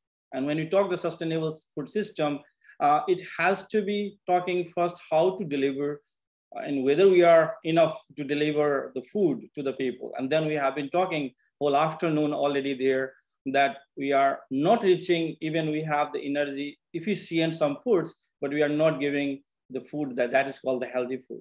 So there is a need of the nutrition. Now talking on that, are we losing a lot more that nutritious amount, even we have the good produce of the food materials? And that for me as well, we are losing, yes, from the farm up to the retailers or even in the kitchen, we are losing much more there. So understanding one thing is there to bring to the consumer level, farmers level, retailer, processors, every level, there is some way of still knowledge to be transferred there. And that's why we need the research and innovation there. And that has to be implemented so that we can have enough food, which is more, the sufficient food with the more nutritional value. Okay. So that's the overall, and where we can't ignore the environmental impacts, the coming to the public health impacts, right? All these are very much important to consider. Now, considering on this, I will come more focusing on the food waste and loss, which is, I think the FAO has been a lot of works being on that. We have collaborated as well to do some research and bringing the strategy how to reduce of that one. So you can see that, but we know that we are losing almost 1.3 billion tons of food per year. That is one of the third of the world's food was lost and wasted. Now in the next slides, you'll see that where we are losing more, just for information. But what is this causing? This is causing, like if you see that, if we can save even not 1/3 of that, 30% of that, we can solve a lot of food security problems. So we have not problem only in the produce side, but we have on the post-harvest side, where even the technologies have been growing very fast. We are still missing some part that can be not allowing us to preserve that one. Then after coming at the processing, like, that how we have in industrial growth have been done there, but still we are losing. And then another coming at the consumer level or retailer level, in the somewhere in the supply chain we lose. And another component is the environmental issues, which is one of the bigger impact. And we know that how it is affecting on these greenhouse gas emission and those things there. So like you're talking that 32% of this global food supply by weight, we are losing there on the food sides. Similarly, 24% of the global food supply by energy content, that's the calories there. Now, if the 32% we are talking there, we lose a lot more on the nutritional value as well. That's my focus today's component, what we have been talking at, that we have the malnourished and how we can increase. And if these food wastes, or we say that agro-industrial residues, are we going to preserve some way? We may have the opportunity that to get some those nourished materials to the industries to feed the people, and we can save we can increase our healthy product diets as well. And then that's the point here, how we can do. And I see the value now of coming of this circular green economy or circular economy can help us. Okay, so like I also already mentioned that we have this food loss and waste is every places everywhere. Now talking here, in every year around 1 billion tons of food is wasted, just giving the data, and 61 come from household, 26 from food service, and other from the retailers as well. At the same time, we saw in the previous two speakers already emphasizing that we have the 2 billion people, they are malnourished. Okay, and that is going to be increased day by day if we are not coming to the solution. And we got the impact we saw in the COVID-19, how it was affected. Because one of the factors in COVID-19 was that people having the less immune, and the major factor was we are not reaching of those nutritious foods, which is like quite emphasizing not only the energy dependent foods, but rather we have more on the vitamins, minerals, or same times like protein, and which can enhance our immune systems. So that's very important as well. And coming for the environmental aspect, you can see that even the 10% of the global greenhouse gas only coming from the food waste we are generating throughout the globe. Okay, so that's the concern as well. And this data, I have the recent one I got from their UNEP Food Waste Index report, showing in the ASEAN only how much we are generating and how much we have. And that's starting from the Indonesia, obviously the largest in the region there. You have almost 21 million tons per year, while in Thailand is 4.4 million tons per year coming in all the countries, and depending on the size and population as well, your production as well, depending. But we are generating a huge amount of that, has the lot of opportunity how we can translate them. And that's the now coming there. Like I already mentioned, this food supply chain, and there are a lot of factors that I'm not going to talk here. But what I'm trying to emphasize here, that starting from the farm to the consumers, when farm to fork, in every place we have some sort of either loss or waste we are generating. And which loss and waste, like 1/3 of that, if we can somehow reserve or get some value from there, that can solve one of the bigger food security problems. At the same time, it can solve the environmental impact, can be reduced. And that is, that we are talking more on the climate actions, which can be also helping. We are talking the zero hunger, that will help as well. We are talking the nutritional well-being of these all. I'm just try to correlate of the SDGs where we can. We are talking the industry growth. We are talking on this urban, and there's all these things can be easily, not easily, but there is a possible to have. Like talking here, you see that where we are. Now you can see that the production sites increasing, inclining of going from the North America, Oceania, which is the developed countries coming to the Africa. We have major loss of this food is coming at the lowest in the, obviously developed in the developing country increasing. But if you talk the red one, handling and storage, you can see that we are almost 40% of that is going to lose there. And it means the small and medium farmers or medium processors there, we have some problem, or either gap knowledge, or the technology is not reaching there, or there are some issues which is still to be solved, which can help to reduce. That is the one part. But another part is that if still generating, then what can be achieved by that, you get more values from there as well. Okay, so this is the same like we talk on this food lost wasted along the entire value chain, what I tell developed and developing countries in compare. So developing is like I say that with the farm and industry level, we have more, while in the developed countries, which is more on the plate sides. And this slide this is around almost 8-9 years back, but that gives a lot of information how we are losing that on the nutritional point of view. So the left side is saying that loss and waste by kilocalories you are getting, and you see that 53% is coming from the cereals, while in another right side, you can see 40%, 44% almost fruits and vegetables, and which is one of the major, like, because these are the fruits and vegetables is very perishable commodities that you are going to lose there, and a lot of nutritional values, which is wasting we are, or throwing somewhere, that has to be preserved, or that has to be somehow to bring. Now, again, I'm not emphasizing to what every day we eat, but what we are trying to make to get value from there, that to make. So what is this is coming to us, and why it is coming to us? So at the end of the day, these wasted loss and food, whether it is in the industry, whether it is the farm, or somewhere in the trucks losing, or even in the kitchen, we are losing the money. Obviously, we are losing a lot of nutrients there that I will give some examples now on the further slides. And we also have the big concern on the environmental issues that we saw that even the greenhouse gas of 10% is impacting there, one of the impact. And also a lot of waste is the future making the health, because somewhere it is in the dumping, or somewhere we are just getting across there, and that concern with the health concerns for there as well.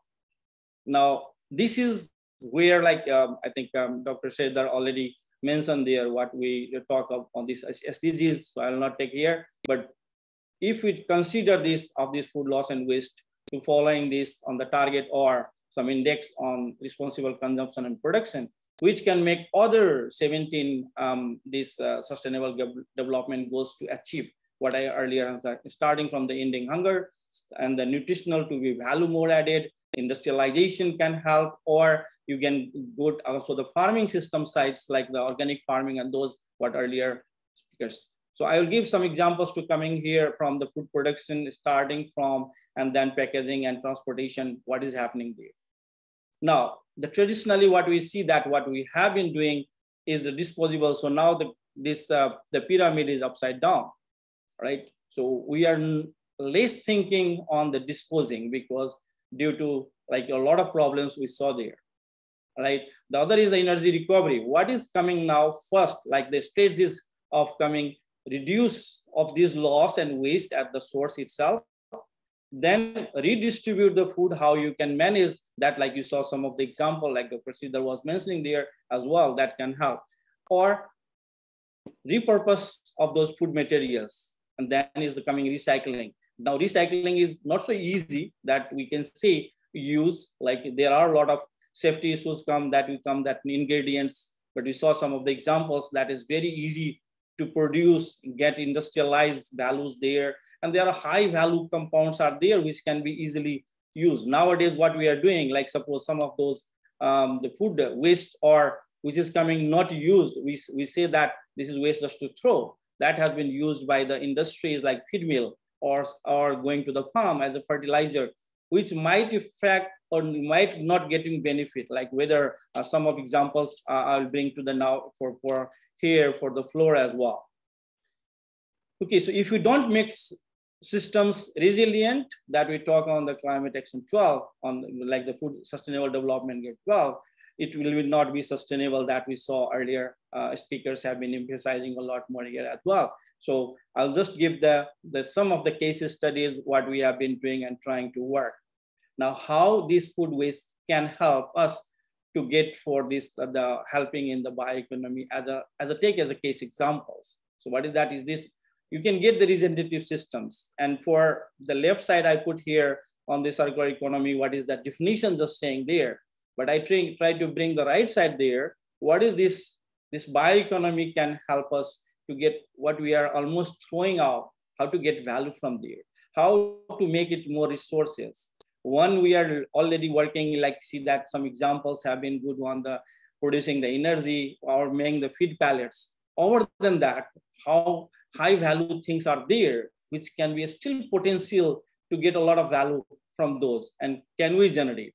So there are a lot of opportunities. The limitations are there. We need to first, the technology has to be, then like earlier, I think Professor Kreis had mentioned already, the one thing is coming for the consumers to aware.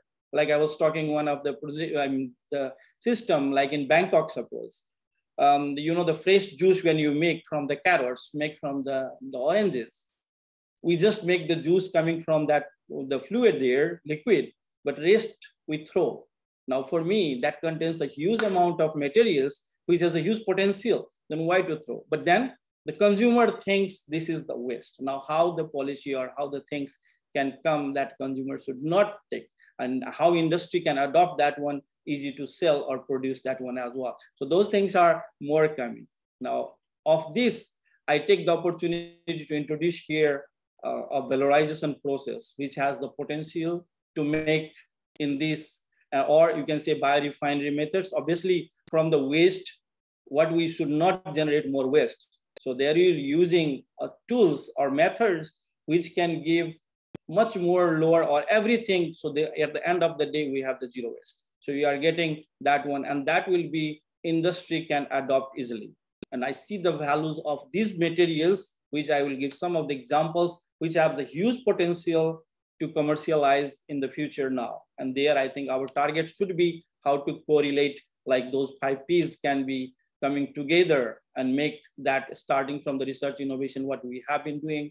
I think science has been doing a lot more work, how to translate and how policy can help. So I see there the values to work more, just like there.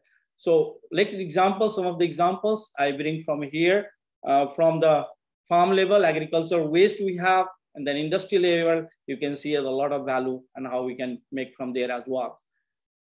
So one example, I take the rice here from there, what we see that we have a lot of residues coming at the rice, like corn stalk, suppose rice husks are coming, which is currently we just feed or we burn. Now, is that burning is solution? Obviously not. We need to find out the value. Is there any value? Let's see that this is the one data from Thailand. We're saying that how much is waste at the farm level we are producing from the rice to the coconut shell. We can see there, and almost everything you can see 1.9 million of tons we are producing every year from the rice straw. Rice straw is about 0.8 million. And similarly, that coconut shell and all those things. What has been utilized? Almost no, we are not utilizing anywhere other than we are just trying to make some charcoals, or we are trying to make throwing in the land, or sometimes we give animal feed, but then without knowledge that these animal feeds are really effective or not, what we are giving to them.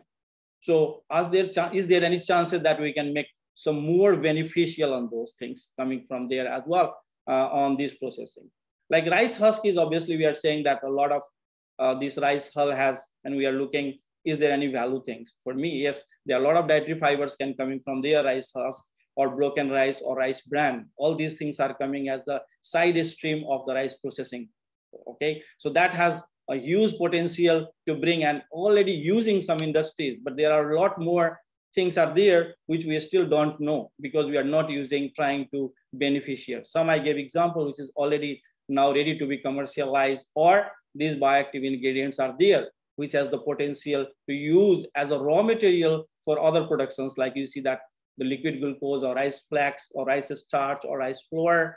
This is coming all from the rice bran, okay, or different type of rice which can produce as a raw material ingredient for other products as well. One very good thing is the rice bran. we have been eating the polished rice and those. Now the generation is coming more healthy product, and you know the rice bran contain huge amount of fibers. Okay, that also contain huge amount of proteins there, and also contain some antioxidant compounds which is needed for there. Now, why we throw that one rather than not using there in the different industries? And rice bran oil is already in the market. You see that, which is having some specific compounds like original and other things are there, which has the potential to use future as well. At the industry level, obviously, there are a lot more at the farm level as well. We have much more products. I was happy today you saw that the prices in the last slide, you put their egg cell membrane hydrolysates there already. So commercialization is moving. But then similarly in the feathers, you see the shrimp cells, all the industries, the waste valorization, a lot of proteins. We are looking for the proteins, alternate proteins. But if I go for the waste of this, they contain huge amount of proteins there. Like 2 examples I take here, soybean meal and spent grain. Both are coming from the industry byproducts. Now, if you see there how much production we are generating every year and how is going to be lose or getting almost zero money from there.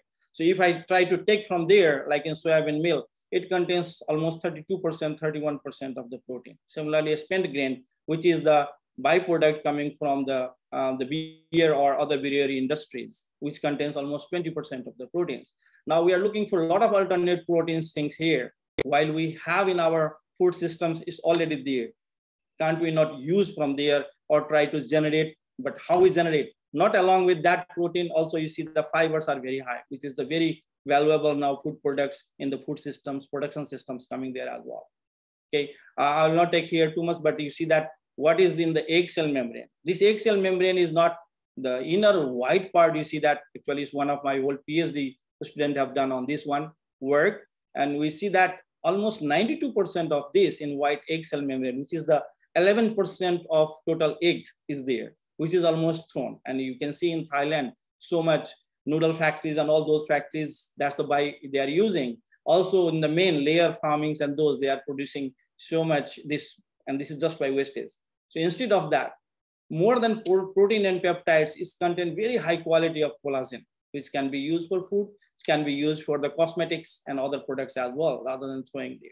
And more than that, it contains 5 to 7% of the hyaluronic acid, which is, you know, that as a medicinal value. And this medicinal value can be used for arthritis and those for the aging society as well, a lot more impact that can be. Obviously, the process and industrialization has to go through. Similarly, I picked from other poultry feeders, which is come from the poultry feeder approach. This contain 80% of very good quality of keratin. Now the keratin, we know that the cosmetic industry has a huge potential to absorb that one. When you produce, so what is the idea is here, these feeders or this waste, which is we are discarding, if we get the proteins, those proteins have the high potential and high cost value to produce there as well. Similarly, chicken blood and those things, they contain a huge amount of enzymes there, which is used in the animal feed industries, but we need to quantify how much we are developing there.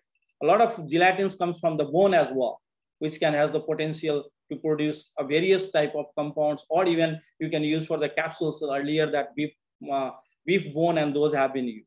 So there are a lot of potentials coming from there of the animal byproducts, industries byproducts, or the rice cereals. Similarly, if you talk about the vegetables and the fruits, we know that how much we are losing there and every day if we cannot process properly, or if we don't have good packaging systems to supply there as well, we lose. And in Thailand is one of the largest producer of many more fruits and vegetables. So we need to think of how to get values from there without losing there. And if you see the right side of my slides, like earlier also speaker mentioned there, we have the huge amount of these chemicals, which has the potential to produce, including the biochemicals. I think there are industries are looking and trying to collaborate and getting some ideas how to generate from there. Like many food materials, we have a good amount of colors there. So we can use, you know, the edible colors getting from their natural colors. So you don't have to go for synthetics and those. Huge amount of enzymes and minerals and vitamins are there that can be produced as well. I take one example only here, pineapple, and I show you the pineapple. Thailand is one of the largest producer and processor as well. And what we are losing there. If you see the pineapple, we only eat the 50% things of there, 50% we throw. Now, those 50% here I put in the peel, core, and stem. These contain a very good quantity of enzyme. One of my PhD finished one PhD on this topic, full, and we develop a technology which can be producing, that's called the bromelain. Just example of this, one of the proteins, which is the high potential in different medicinal value, food applications. That can be enzyme. This enzyme is processed on the digestive to increase, and then a lot more applications are there. So we are losing, and that we can see in the core and stem. It contains more than what we have in the pineapple, what we eat actually. So why not to use there, and how to use, that's the industry need to be collaborate and to work there as well. So there are work going on, and that is possible to generate. So the summarizing here, you can see that every potential what we have been throwing and somewhere not utilizing, that can be potential. Like one, see that this mangosteen pericarp that I know. See the color, very nice color, and it has been a lot of industries now. More than industries is still on the research side, but it has been used. If you go to the, see in the cosmetics, they have been using already, but used as a medicine, used as this, because also the study shows that even our students have done here, I mean our lab, and we see that this can reduce the cholesterol value of the of using of this coming from the extracts of these pills as well. Okay, so all these things like banana, you know that we are the use in the tropical region, the bananas are more, and most of 50% of those bananas are somehow thrown rather than going to the markets. They are achieving to the consumers. And then we can see that they are containing very good amount of starch, or it contain all amount of this, you know, that has been possible to develop a resistance starch, which is good for as a dietary fiber can be applied. And that has the potential to apply in the many food applications or as a flour in the future as well, okay?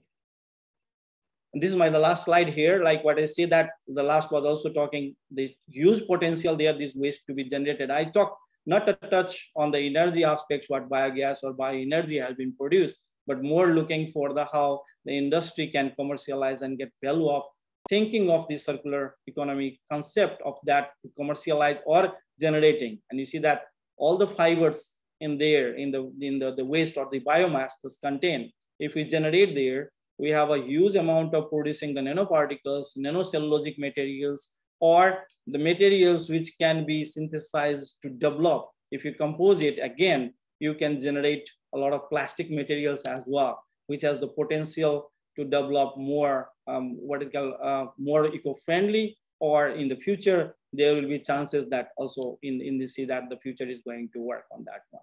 So this is my overall talk to give the idea that what we are here, what is one of the case like this, what two earlier speakers have been giving, and I try to bring one case that can be possible, that if we think about the research and innovation to bring to the commercialize, and this more than recycling, there is a chances of regeneration of these materials as a more high value products. Thank you very much. Thank you very much, Professor Anil, for sharing some perspectives and insights on agro-industrial waste and biocircular economy and the transformation to sustainable food systems and healthier society. Professor Anil shared the regional perspectives on the food issues, particularly food waste and loss throughout the value chain, linking them with the Sustainable Development Goals 12, responsible consumption and production, and the issue of from farm to fork. Then Professor Anil guided us through the various sustainable solutions and food waste management, the concept of circular economy, and how to tackle agricultural waste in Thailand, including agro-industry, waste valorization, and innovative green technology-based approach. Thank you so much, Professor Anil. So we thank all of our three distinguished speakers for their fascinating presentations. Now I will move to the panel discussion session. Ladies and gentlemen, we are now into the panel discussion, I call on Mr. Robert Dobius, former senior advisor on climate change to the Asian Development Bank management, to serve as moderator for the panel discussion. Mr. Robert Dobius, you have the floor, please. Thank you, Dr. Montip. In a minute, we will go to a recorded message from the UN resident coordinator in Thailand. But before we do that, I would just like to remind ourselves of a couple of points. The first is that the primary purpose of this seminar series is to compile conclusions and recommendations that emerge from our discussions and present them to the government for their consideration, and possibly come up with key conclusions that would be discussed at the APEC meeting in November. The second thing is that we have seen a number of BCG type of webinars and seminars in the past. This seminar series differentiates itself a little bit because it is looking at a discussion between Thai experts and international experts on the BCG model. And we're particularly looking at how international experience may have lessons for implementing BCG in Thailand and elsewhere. Again, before we go to Ms. Gita's presentation, I would like to first ask the first question for the panelists. And while Ms. Gita is talking, you will have a few minutes to think this over, because we're hitting you with this right off the bat here. The first question is, in your view, what are the 2 or 3 main impediments or challenges to achieving successful implementation of the BCG model in this food and agriculture sector? And is there a role for the international community to provide support in overcoming these impediments?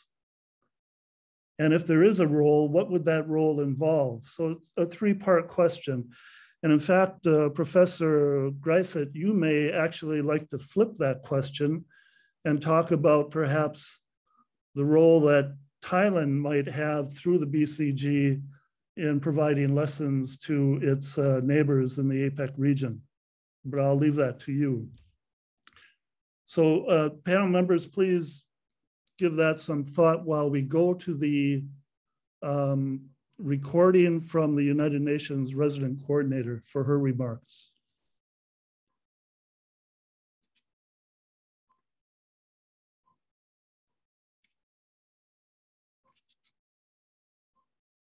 First of all, let me thank my fellow panelists for their insightful presentations during the previous session. They demonstrated that forums like this can serve as important platforms for policy discussions. As I mentioned in my opening remarks, the BCG has the potential to remake Thailand's economy into a green model of sustainability and environmental responsibility to be emulated by other nations in APEC. The BCG outlines clear paths of climate change action and circularity that will need to be entrenched top to bottom in Thailand, both in the public and private sectors in years to come. The model is forward-looking and comprehensive in its outlook, but rapid implementation of its ambitious goals will be key. In this regard, UN's 2030 Agenda for Sustainable Development, the climate goals of the Asia-Pacific Economic Cooperation, Stockholm Plus 50, and other agendas and action plans can provide further guidance. Climate change is a global issue that requires global action. However, actions at national and regional level within APEC will contribute greatly to the objectives of the United Nations Framework Convention on Climate Change. APEC also has numerous resources at its disposal to mitigate climate change. Many member states, including Thailand, have economies with a high degree of economic development. That is a requisite for green technological innovations and for the deployment and upscaling of the latest and best available green technologies. In order for significant reductions in greenhouse gases, we need to focus on energy-intensive industries. As part of this process, UNIDO has partnered with the Ministry of Industry to pilot cleaner technologies in the aluminum and the steel industries, two major sources of GHG and other pollutions. These technologies include scrap processing smelters, regenerative furnaces, and carbon-absorbing solvents. In a pilot, they've reduced GHGs by 6%. Simultaneously, UNIDO, together with UNDP, is undertaking resource-efficient production assessments that are being expanded to the agri-food industry. We are working in pilots around Thailand to help create climate-resilient agricultural communities that employ models of sustainability and enjoy the benefits of food security in line with the BCG and the SDGs. One example is community initiatives to replant forests that can boost biodiversity, act as carbon sinks, and reduce PM 2.5 pollution. The adoption of smart agriculture is also vital, along with responsible management of natural resources, including fresh water. FAO and UNDP are working with farmers to introduce precision agricultural practices to save resources, protect the environment, and enhance productivity. Since nearly half of farmers use digital technologies in some form, these pilots can be scaled up nationwide. Shrimp aquaculture, for instance, is extensive in Thailand, but when it's done unsustainably, shrimp farming causes water pollution. The UN has been promoting strategies such as benchmarking certification standards towards sustainable shrimp farming to promote SDG 12. Another urgent priority in Thailand is waste management, including plastic waste, of which Thailand is a main producer in APEC. UNEP, UN Habitat, and UNIDO are working in 20 pilot sites across Thailand, conducting waste management assessments. We know from these that 3/4 of waste ends up in already saturated landfills and dump sites where most of it is left unrecycled. Biopackaging solutions reduces stress on landfills and dump sites, while greening manufacturing processes through the best available technologies will minimize industrial waste at source. Importantly, SMEs must be streamlined into plans and actions, especially because of the dominant role in Thai economy. As of last year, through the Global Compact Network Thailand, private sector reduced carbon emissions by 7 million tons a year, which is 2% of the country's overall GHGs. Further cuts can come through scaling up of energy efficiency and renewable energy. Private sector players such as banks and investors can also play a major role in capitalizing and accelerating a green transition. The private sector is also a wellspring of employment and skills development of opportunities, which brings me to my next point.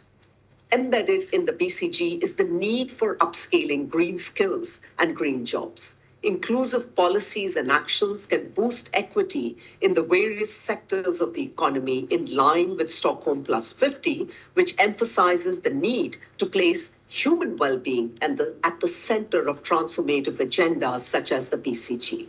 Stockholm Plus 50 also recommends prioritizing youth engagement, which is key to long-term success. Encouragingly, there's growing awareness amongst Thai youth of the need for environmentally friendly practices and sustainable growth, which is why we must bring them into policy dialogues and at all levels of decision making. Thank you, and I look forward to taking this discussion forward on BCG practices and policies with stakeholders gathered here today.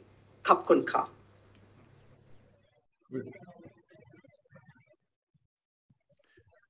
We'd like to give Ms. Gita a particular thanks. She wanted to be here in person for the panel discussion. Unfortunately, an emergency took her away, but we thank her for taking the time to record that message and giving us some splendid examples of how international experience can help the situation here in Thailand. So let me ask the question again. The three main impediments or challenges to achieving implementation of the BCG model in the food and agriculture sector And is there a role for the international community to provide support in overcoming these challenges? And if so, what would that involve? So let me ask each of you in turn. Professor Greiset, perhaps you could start. Yes, thank you very much. I think the main impediment for application of BCG in the development is number one, there are so many goals and concepts in development, including in agriculture and food system. So we have to raise awareness and better understanding about BCG. That's number one. Number two, I think each sector in the government working in silo. So they have to work together with policy harmonization or policy coherence. And most importantly, they have to work in the community setting. So I believe in the long run, it's a community based that they can do more and have they can scale up. With regard to the concept of working together, in Thailand, we try to promote the 5P concept. Most of the government try to promote public-private sector and emphasize mainly on the key player, private sector. I do not deny that, but I think we have to emphasize on public, private, professional, and people themselves and take action at community-based. So those are my answer. With regard to the role of international agency, I think international agency provide maybe new insight from so-called international knowledge that maybe sometimes the country or the region may not have. And interaction like this, I believe we also learn. Let me put it this way. Most affluent or developed country, they have already used a lot of B and some C circular. But now they are working on G, green, meaning environmental sustainability. So in this region, Asia and Pacific, I still think we have to emphasize on B, bioeconomy, that produce value added, produced by increasing agriculture and food productivity. And at the same time, farmer should be equipped with knowledge, technology, and business and management plan. So I stop here first as my first response to your question. And then I think I can come back later on. Thank you. Thank you. Thank you. Dr. Sridhar, your thoughts? Thank you. If I may say the biggest actually impediment that I would see in food and agriculture is the lack of an enabling environment, or let's say a weak enabling environment.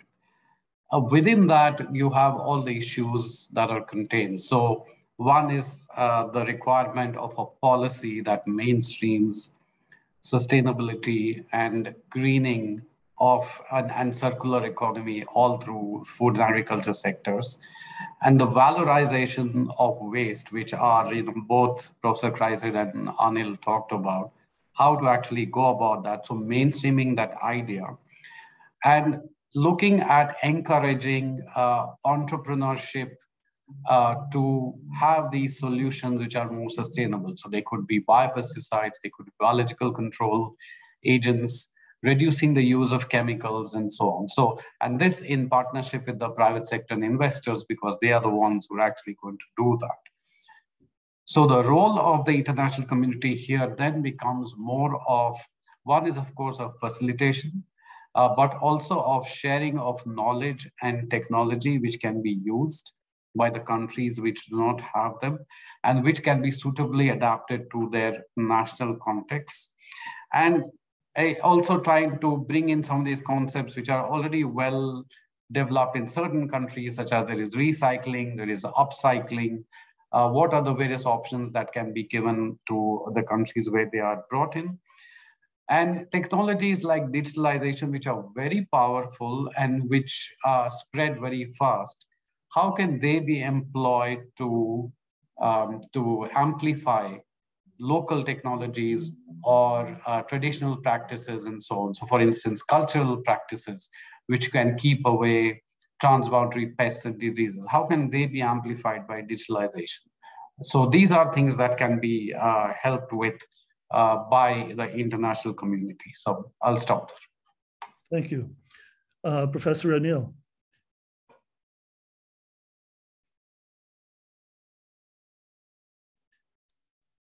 Thank you. Oh, sorry, I was muted.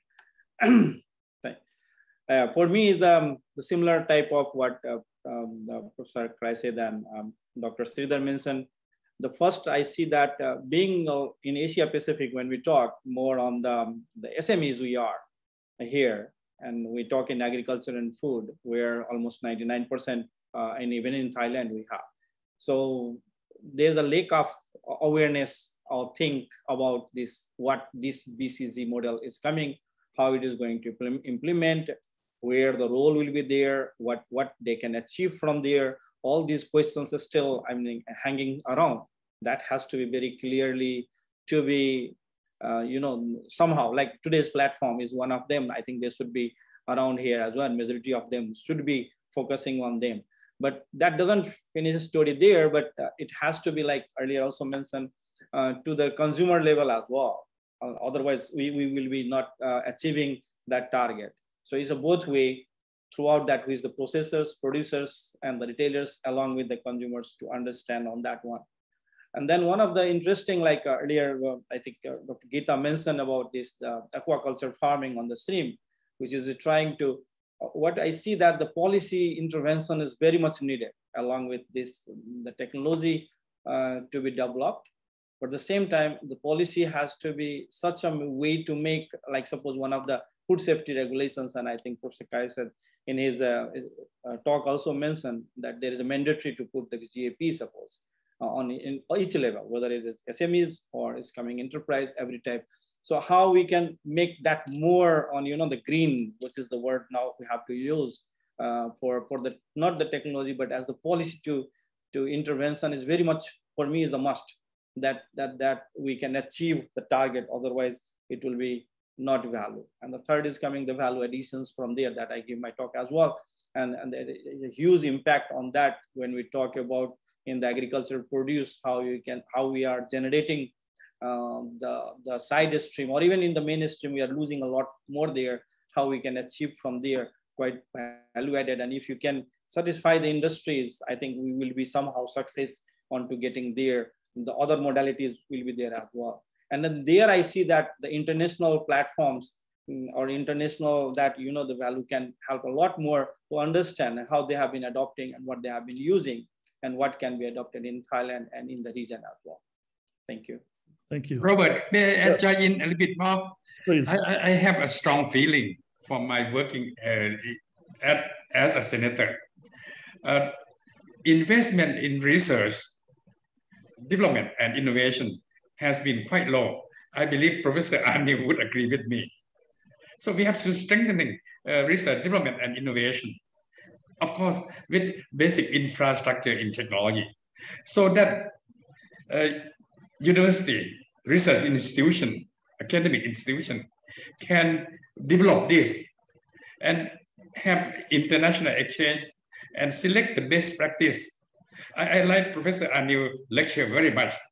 Many of his lecture can be applied to reduce food loss and food waste, at the same time create value added for those waste products.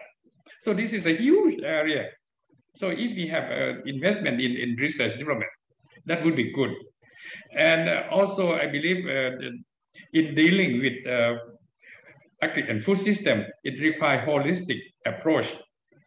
However, it's required management to think systematically in terms of planning, and then connect individual together or institution together. Because as individual, you can do that much. Working together with connectivity, we can do more. So those are my additional comment. Thank you very much. I'm wondering if we could quickly get from you what you think are the three main opportunities, the flip side of that, particularly because coming out of the pandemic now, it's probably important that the BCG gets some quick wins, so to speak. So any thoughts on some the top opportunities that BCG poses? For me, I may just start first. I think each again should create some kind of forum so that people can come and meet.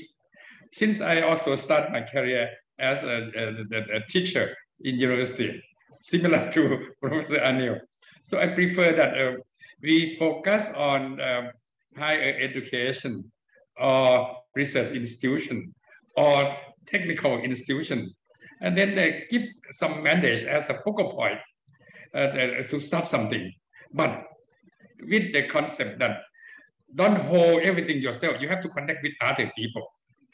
And then, of course, we have to work under the so-called framework. And at the same time, we can also work with neighboring country, work within the region, and then work with international body. For example, I think Thailand, I believe you all know that we are middle income country. We also have some appropriate technology. We can work with our neighbor, our region in Asia Pacific, to share and learn from each other. Okay. Dr. Sridhar, any thoughts? Well, the opportunities are about sharing good examples from all around the globe. And that's where the international community can play a very important role. It's some of these can be invested in and using through entrepreneurs, through public investment. There are many such examples which can be brought in. So, and some of these are, for example, very specific to small island developing states like the Pacific. So there are tailored solutions for them. Then there are tailored solutions for countries which are suffering land degradation, or for a country like Thailand, which is aging, and therefore now will probably have fewer farmers in the future. What are the kind of solutions that they can have? And they can learn from other countries which are aging as well, or already begun to advance. So there are various ways of doing this. So I think it's important that fora like these, we continue to exchange this knowledge. Professor Anya? Yeah, thank you. I think I do agree. Thank you very much, Chan Kraishit, for this. I feel compliment. Thank you very much. And I do agree with that. I think that's also what we can do more on these research innovations, which is the key for any countries, and how this industry and academia can collaborate together more enhancing there. There are already going on, but still more collaboration. And we see that a lot of values, what we have the local things to achieve. And I see that this COVID-19 also gave a lesson to us, how we can more utilize what we have surrounding us, but learning the methods, what globally the people have been doing, globally the research or industry might have adopted already to bringing to us, and that can be implemented. So I see a lot of value what we have to produce locally, and how we can implement these technologies, whether it should be low cost. Actually, again, I emphasize we are more on the SMEs. So it has to be, and that technology can be easily adopted for the industries and farmers. And that gives the satisfaction for both like scientists like us or researchers like us and the industry as well. So I see the opportunity brings such type of tendency has been increased, and we should more bringing this type of fora, what like Dr. Sridhar mentioned and Chan as well. So this can give more opportunity to learn. And I also want to see that how we can more incorporate the industries in this stream there. Robert, may I add more thing? Since Professor Anil mentioned about industry or private sector, during the last 3 years that I have been working as a senator, I also thinking about involving more and more of private or business sector. Particularly, let them improve their profile by working on BCG model, particularly the G model. Particular food and agribusiness company, they can engage and work with the local community to produce raw material for their industry. And at the same time, based on their research and capability, they can produce value added. They can also work with university and work with the government sector. So with this is create a so-called win-win situation. And I also learned that with that profile, the stock market increase. And at the same time, they can also raise funds from capital market. So I think in APEC, we have a wide range of the socio-economic status. I think if we put this as one thought, I don't know. Actually, I was going to ask a follow-up question about whether the government has any incentives at its disposal to invigorate the private sector into working on BCG. But I think part of the answer there you just gave, and that is that there are actually within the BCG program, there are built-in incentives. But I'm wondering if you have any other thoughts about possible incentives to really kickstart the BCG program. May I just mention a little bit, because manager of stock exchange and also capital fund, they came a report to us that a stock exchange fund has been stabilized, of course, in Thailand case, but capital market has been rising. And of course, we wish to have a so-called clean and green capital market. So I make strong comment that the checklist for private sector that have so-called green checklist will receive strong endorsement from manager of capital market or stock exchange market. And then at the same time, we have to create public awareness to people. And I think we have to raise the level of understanding of BCG concept for people in general. And maybe we have to involve the student in university and also primary and secondary school to think about this and work on this as well. We've gone over our time a bit. I'd like to thank Dr. Sridhar for responding to one of the questions we have. I think the other question about the 5P, Professor Greisit, you may have already answered. Is there more you want to say about, have you seen that question? Do you have any existing 5P collaboration on BCG in Thailand so far? And what are the challenges on the way forward? I think we have a few private sector that they work with Ministry of Agriculture, particularly on the Bureau of Food and Agriculture Standard, so that they will produce the food based on that standard. And also they also work with a local university.